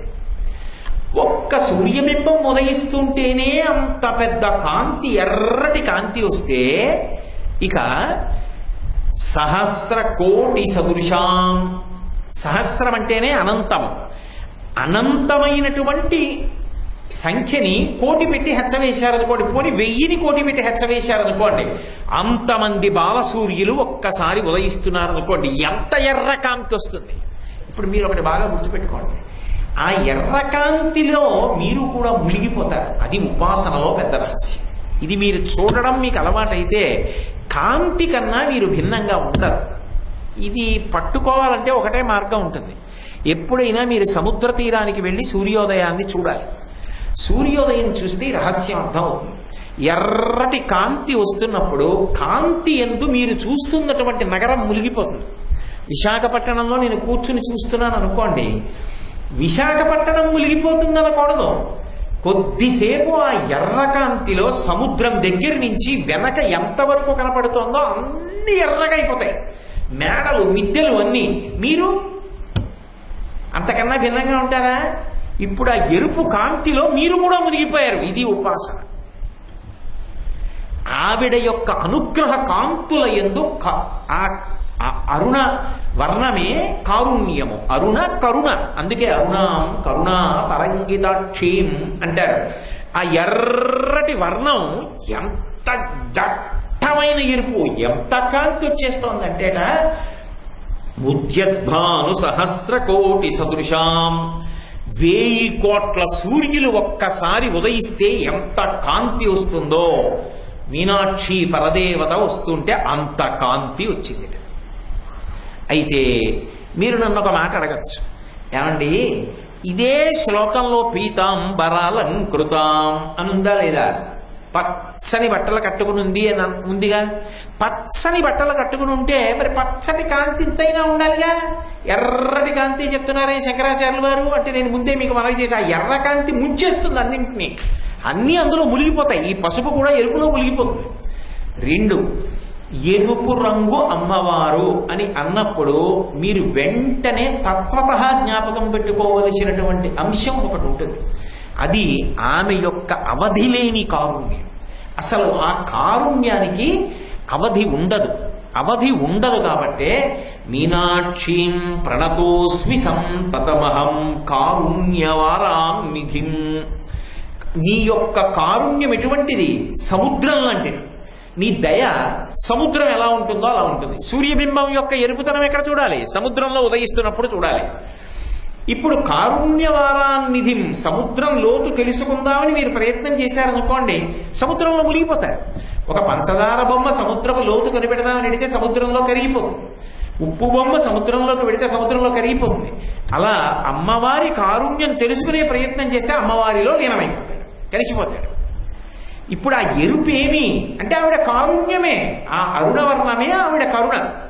అంత దయ కలిగిన తల్లి, ఇంత దయ కలిగిన తల్లి ఎరుపు వర్ణము చేత ఏం చేస్తూ ఉంటుంది అంటే, ఇందులో మీరు ఒక్క సాంకేతికమైన విషయాన్ని జాగ్రత్తగా పట్టుకోవాలి.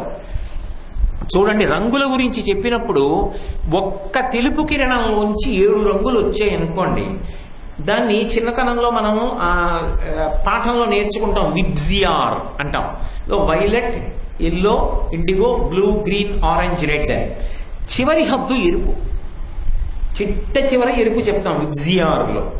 చివర ఎరుపు, ఎరుపు దాటితే ఏముంటుంది? ఇంకా తెలుపు ఉంటుంది. వీకి ముందే ఉంటుంది, వర్ణములన్నిటికీ ముందే ఉంటుంది, నలుపు ఉంటుంది. ఈ నలుపు కానీ ఆ తెలుపు కానీ రంగులుకో. ఆ తెలుపు అన్నీ వదిలిపెట్టేస్తుంది, నలుపు అన్నీ పుచ్చేసుకుంటుంది. 2 రంగులుకో శాశ్వతత్వమునకు ప్రతీక. అందుకే చివరికి బొగ్గు అయిపోయింది. ఇంకా బొగ్గు కూడా ఏమైపోవాలి? మహా అయితే బూడిదైపోవాలి. అందుకే నల్లగా ఉంటాడు విష్ణువు, తెల్లగా ఉంటారు శివుడు. దాని అర్థం ఏమిటంటే 2 శాశ్వతత్వమునకు ప్రతీకలు. శాశ్వతమైనటువంటి వాడివి, అసలు అవధి లేని వాడివి, ఆత్మస్వరూపమైనటువంటి వాడివి జీవుడిగా ఒకనాడు ఒరిగిపోయి కిందకొచ్చేసి అజ్ఞానంతో నేను జీవుడని అనుకుంటే అది ఆ ఎరుపు వలన జరిగినటువంటి పరిణామం. అమ్మవారే మహామాయా స్వరూపిణి, మహామాయా విశ్వం భ్రమయసి పరబ్రహ్మ మహిషి. ఆవిడ మహామాయా స్వరూపిణి జీవుడిగా దిప్పుతోంది. ఇప్పుడు ఆ ఎరుపుతనం దేనికి గుర్తు అంటే 3టికి గుర్తు. ఒకటి, ఆ ఎరుపుతనంతో ఆవిడ ఏం చేస్తుందంటే మాయలో తిప్పుతూ ఉంటుంది. మాయలో తిప్పడం అన్న మాటకు అర్థం ఏంటి? ఏవి అశాశ్వతమైనవో ఆ అశాశ్వతమైనటువంటి వాటినన్నిటినీ కూడా అందుకోవాలన్న తాపత్రయంతో లోపల తల్లి ఎన్ని రకాలైన శక్తులను ఇస్తోందో అన్నిటినీ దుర్వినియోగం చేస్తుంటాడు. ఇంద్రియముల యొక్క సుఖముల కొరకు పోతూ ఉంటుంది శక్తి.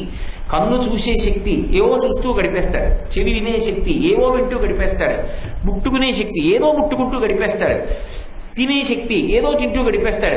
మొత్తానికి ఎన్ని రకాల శక్తులు అమ్మవారి ఇచ్చిందో అవన్నీ కూడా కేవలము భోగము కొరకు మాత్రమే ఉపయోగపడితే ఆ స్థాయిలో ఆవిడ ఏం చేస్తోంది అంటే మహామాయా విశ్వం భ్రమయసి పరబ్రహ్మ మహిషి. మళ్ళీ పుట్టుక మళ్ళీ చావు, మళ్ళీ పుట్టుక మళ్ళీ చావు కొరకు తిప్పుతోంది.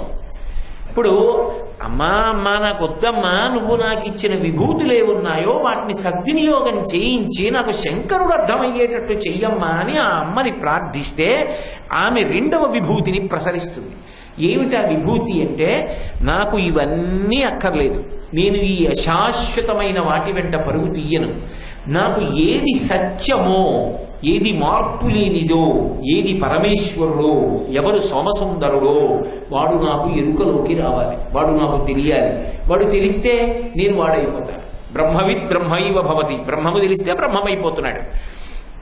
అది అనుభవంలోకి రావాలి, నాలా వాచా వేదాంతం కాదు, అది అనుభవంలోకి రావాలి.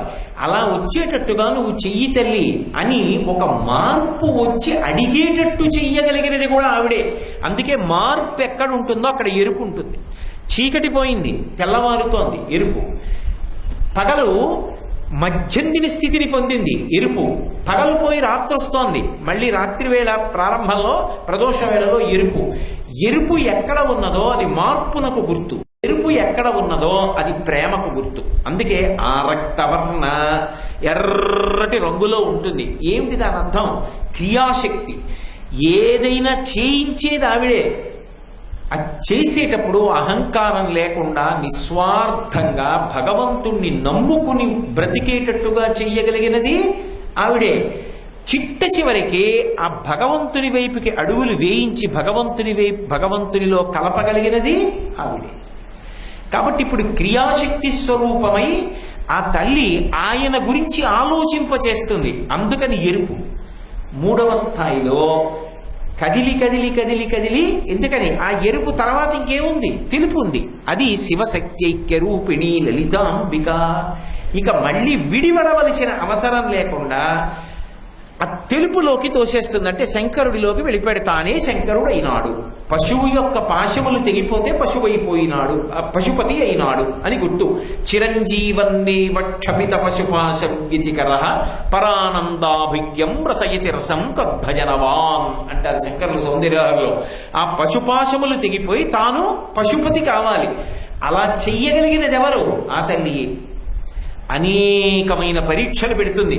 పెట్టి సత్తు ఎందు అసత్తు చూపిస్తుంది, అసత్తు ఎందు సత్తు చూపిస్తుంది. సదసద్రూపధారిణి. ఏది అశాశ్వతమైనదో అది శాశ్వతం అనేటట్టుగా చేస్తుంది. ఏది అసత్యమో అది సత్యంలా చూపిస్తుంది, ఏది సత్యమో అది అసత్యంలా చూపిస్తుంది. హనుమంతటి వారికి మండోదరిలో సీతమ్మని చూపించింది. అసలు సీతమ్మ కనబడినప్పుడు ఏ కదలికలు లేవు. సాధన చెయ్యగా కింద పెట్టి మీద పెట్టి తిప్పి చేసి ఏమి చెయ్యమ్మా నీ కాళ్ళు మాత్రం వదలను అన్నవాడిని పరమ ప్రేమతో రక్షించుకుంటుంది తన బిడ్డగా. ఎవరు ఏం చేయలేరు వాణ్ణి పొదివి పట్టి కాపాడుకుంటుంది. కాపాడుకుని ఆ వస్తువు ఇక మళ్ళీ పుట్టవలసిన అవసరం లేకుండా ఆ పక్కన ఉన్నటువంటి తెలుపులోకి కలిపేస్తుంది. ఇది ఆవిడ యొక్క అనుగ్రహం. అందుకే ఎరుపు వర్ణంతో ప్రారంభం కావాలి. ఆవిడ యొక్క ఆవిర్భావం చెప్తే ఎరుపుతో చెప్పాలి తప్ప ఆ ఎరుపు, ఆ ప్రేమ, ఆ శక్తి, ఆ తిప్పడం అది ఎంత అంటే ఎవరూ చెప్పలేరు. రెండు, ఆవిడ దగ్గర ఒక గొప్ప గుణం ఉంది. ఇప్పుడు నేను చెప్పింది వ్యక్తి స్థాయిలో, వ్యక్తి స్థాయి కాదు. ఆవిడ దగ్గర ఒక పరమాద్భుతమైన గుణం ఏమిటంటే ఆవిడ మొత్తం ఈ బ్రహ్మాండాలంతటినీ శివుడిలో కలిసిపోతుంటే చూస్తాం. అందుకే మహాప్రళయ సాక్షిణి, సాక్షిగా చూస్తుంది. అప్పుడు ఇంకెవ్వరు ఉండరు, అన్నీ ఆయనలోకి వెళ్ళిపోతాయి. వెళ్ళిపోతే ఆవిడ ఆయనలోకి వెళ్ళిపోతాయి. అప్పుడు ఎవరు ఉంటారు? ఎవ్వరు ఉండరు, ఆయన ఒక్కడే ఉంటాడు. జీవులన్నీ విశ్రాంతి తీసుకుంటాయి. మళ్ళీ పునః సృష్టి కలగాలనుకోండి, మొట్టమొదటి కదలిక ఎక్కడో తెలుసా? ఎక్కడ మొదటి కదలిక వచ్చి మొదటి మార్పు వచ్చినా అది ఎరుపే అవ్వాలి. శంకరుడి యందు మొదటి కదలికగా వచ్చేది ఏమిటో తెలుసా? నేను అన్న భావన కలుగుతుంది. అంటే మీకు బాగా అర్థం అవ్వాలి అంటే, ఒక వ్యక్తి బాగా ధ్యానం చేస్తూ ఉండిపోయాడు అనుకోండి. ధ్యానం చేయడం అన్న మాటకు అర్థం ఏంటండి? నేను ఏదో మొట్టమొదట రామచంద్రమూర్తిని చూస్తున్నాను ధ్యానంలో. రాముడు, నేను, ధ్యానము మూడు ఉన్నాయి. ధ్యానం పండిపోయింది. రాముడు వినా ఇంకోటి ఉండవు, మూడు ఒకటైపోతాయి. రాముడు ఒక్కడే ఉంటాడు అంతే. నేనన్న భావన కూడా ఉండదు. ఒక్క రామదర్శనమే అవుతూ ఇంకా నేనన్నది కూడా లేకుండా రామానందమనందు లయమైపోతాడు. ఆ లయమైపోయిన స్థితిలో ఎవరో వెనక గిన్నె కింద పడేశాడు. చటుక్కున ఉలిక్కి పడతాడు. నేను ధ్యానం చేస్తున్నాను, రాముణ్ణి ధ్యానం, నేను అన్న భావన కలుగుతుంది. అది మార్పు. ఈ నేను అన్న భావన కలిగితే రెండయింది. అక్కడి నుంచి ఇంక సృష్టి మొదలవుతుంది. అందుకే శంకర భగవత్పాదులు సౌందర్యలహరి చేస్తూ ఒక అద్భుతమైన మాట వాడారు. మొదటి ఎరుపు ఎక్కడ అంటే క్వణత్కాంచీదామాకలి కలప కుంభస్తననత పరిక్షీణా మధ్యే పరిణత చంద్రవదన ధనుర్బాణం పాశం సురునిమపిక దధానాకరతలై పురస్తాదస్తాం నః పురమధిదురహో పురుషికా. అహో పురుషికా. నేను అన్న అహంస్ఫురణ శివుడికి కలిగితే అది ఒక రూపమును దాలిస్తే ఆవిడే కామాక్షి, ఆవిడే మీనాక్షి, ఆవిడే విశాలాక్షి. నహ, ఆవిడ మా ముందు కనపడుగాక. ఆ కనపడుతున్నప్పుడు ఆ కారుణ్యం సృష్టిని చేస్తుంది. ఇప్పుడు ఆ సృష్టి ఒకడు కాదు, ఈ సమస్త ప్రాణులను సృష్టిలోకి తీసుకొస్తుంది మళ్ళీ. ఎందుకని అంటే శివుడు కూడా బహిర్ముఖుణ్ణి చేసింది. ఇప్పుడు చేసి పక్కన తెచ్చి కూర్చోబెట్టుకుంటోంది. ఎందుకని అంటే ఇన్ని ప్రాణులను సృజిస్తే తప్ప వాళ్ళు మళ్ళీ కొత్త పుణ్యం చేసుకోవడానికి సాధన చేయలేరు. శారదా నవరాత్రులు వస్తున్నాయి, సాధన చేసి పుణ్యాన్ని మూట కట్టుకోవాలి. గత జన్మలో చేసినటువంటి పాపాలని దుఃఖ రూపంలో పోగొట్టేసుకోవాలి, సుఖాల్ని పుణ్యాన్ని సుఖ రూపంలో పోగొట్టేసుకోవాలి. ఇక సుఖ దుఃఖములు రెండు పోతే, పాప పుణ్యములు పోతే మోక్షానికి వెళ్ళిపోతాడు. కాబట్టి ఇన్ని ప్రాణులు పుట్టాలి. పుట్టేటట్టుగా శంకరుడిలో లయమైపోయినటువంటి జీవులు మళ్ళీ విడుదలై మళ్ళీ సృష్టి జరిగేటట్టుగా అహంస్ఫురణగా నేనన్న శంకరుడి మొదటి భావనకు ఎరుపు ఆమెయే. అప్పుడు కామేశ్వరి అంటారు. కామేశ్వరి అంటే శివుని యొక్క మొట్టమొదటి అహంస్ఫురణ, నేనన్న ఆలోచన. తర్వాత ఆవిడ యొక్క అనురాగము, కారుణ్యము, వీళ్ళందరికీ శరీరాలు ఇద్దాం అంటే ఇంత సృష్టి ఏర్పడుతోంది. సృష్టికర్త్రి బ్రహ్మరూపా గోత్రీ గోవిందరూపిణి సంహారిణి రుద్రరూపాతిరోధానకరీశ్వరి. కాబట్టి అమ్మా, నీవు వస్తున్నావు, నువ్వు కనపడుతున్నావు, ముందు ఎరుపు కనపడుతావు. ఆ ఎరుపు ఎంత దట్టంగా ఉందో, ఎంత దట్టమైన ఎరుపులో మీరు కూడా కప్పబడిపోయారో అంత అనుగ్రహం మీకు అమ్మవారు వర్షిస్తోందని గుర్తు. జగద్గురువులుగా శంకరులు మీనాక్షి పరదేవతానుగ్రహాన్ని వర్షింపజేసేస్తున్నారు. అందుకని ఉద్యద్భాను సహస్ర కోటి సదృశాం. చాలు ఇవాళకి. ఏమంటే రేపు పూర్తి చేద్దాం, ఏనాడు అనుకున్నది పూర్తి చేశాం కనుక మనం. కాబట్టి ఒక్కసారి ఆ మొదటి శ్లోకాన్ని పూర్తి చేద్దాం, రేపు మళ్ళీ ఆ శ్లోకాన్ని ప్రారంభం చేస్తారు. ఉద్యద్భాను సహస్ర కోటి సదృశాం కేయూరహారోజ్వలాం బింబోష్ఠీం స్మితదంత పంక్తిరుచిరాం పీతాంబరాలంకృతాం విష్ణు బ్రహ్మ సురేంద్ర సేవితపదాం తత్వస్వరూపాం శివాం మీనాక్షీం ప్రణతోస్మి సంతతమహం కారుణ్యవారాన్నిధిం.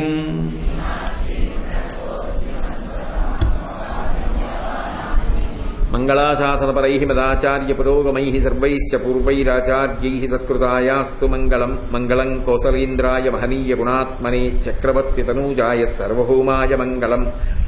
ఉమాకాంతాయ కాంతాయ కామితార్థప్రదాయినే శ్రీగిరీశాయ దేవాయ మలినాథాయ మంగళం. సర్వం శ్రీ ఉమామహేశ్వర పరబ్రహ్మార్పణమస్తు. స్వస్తి.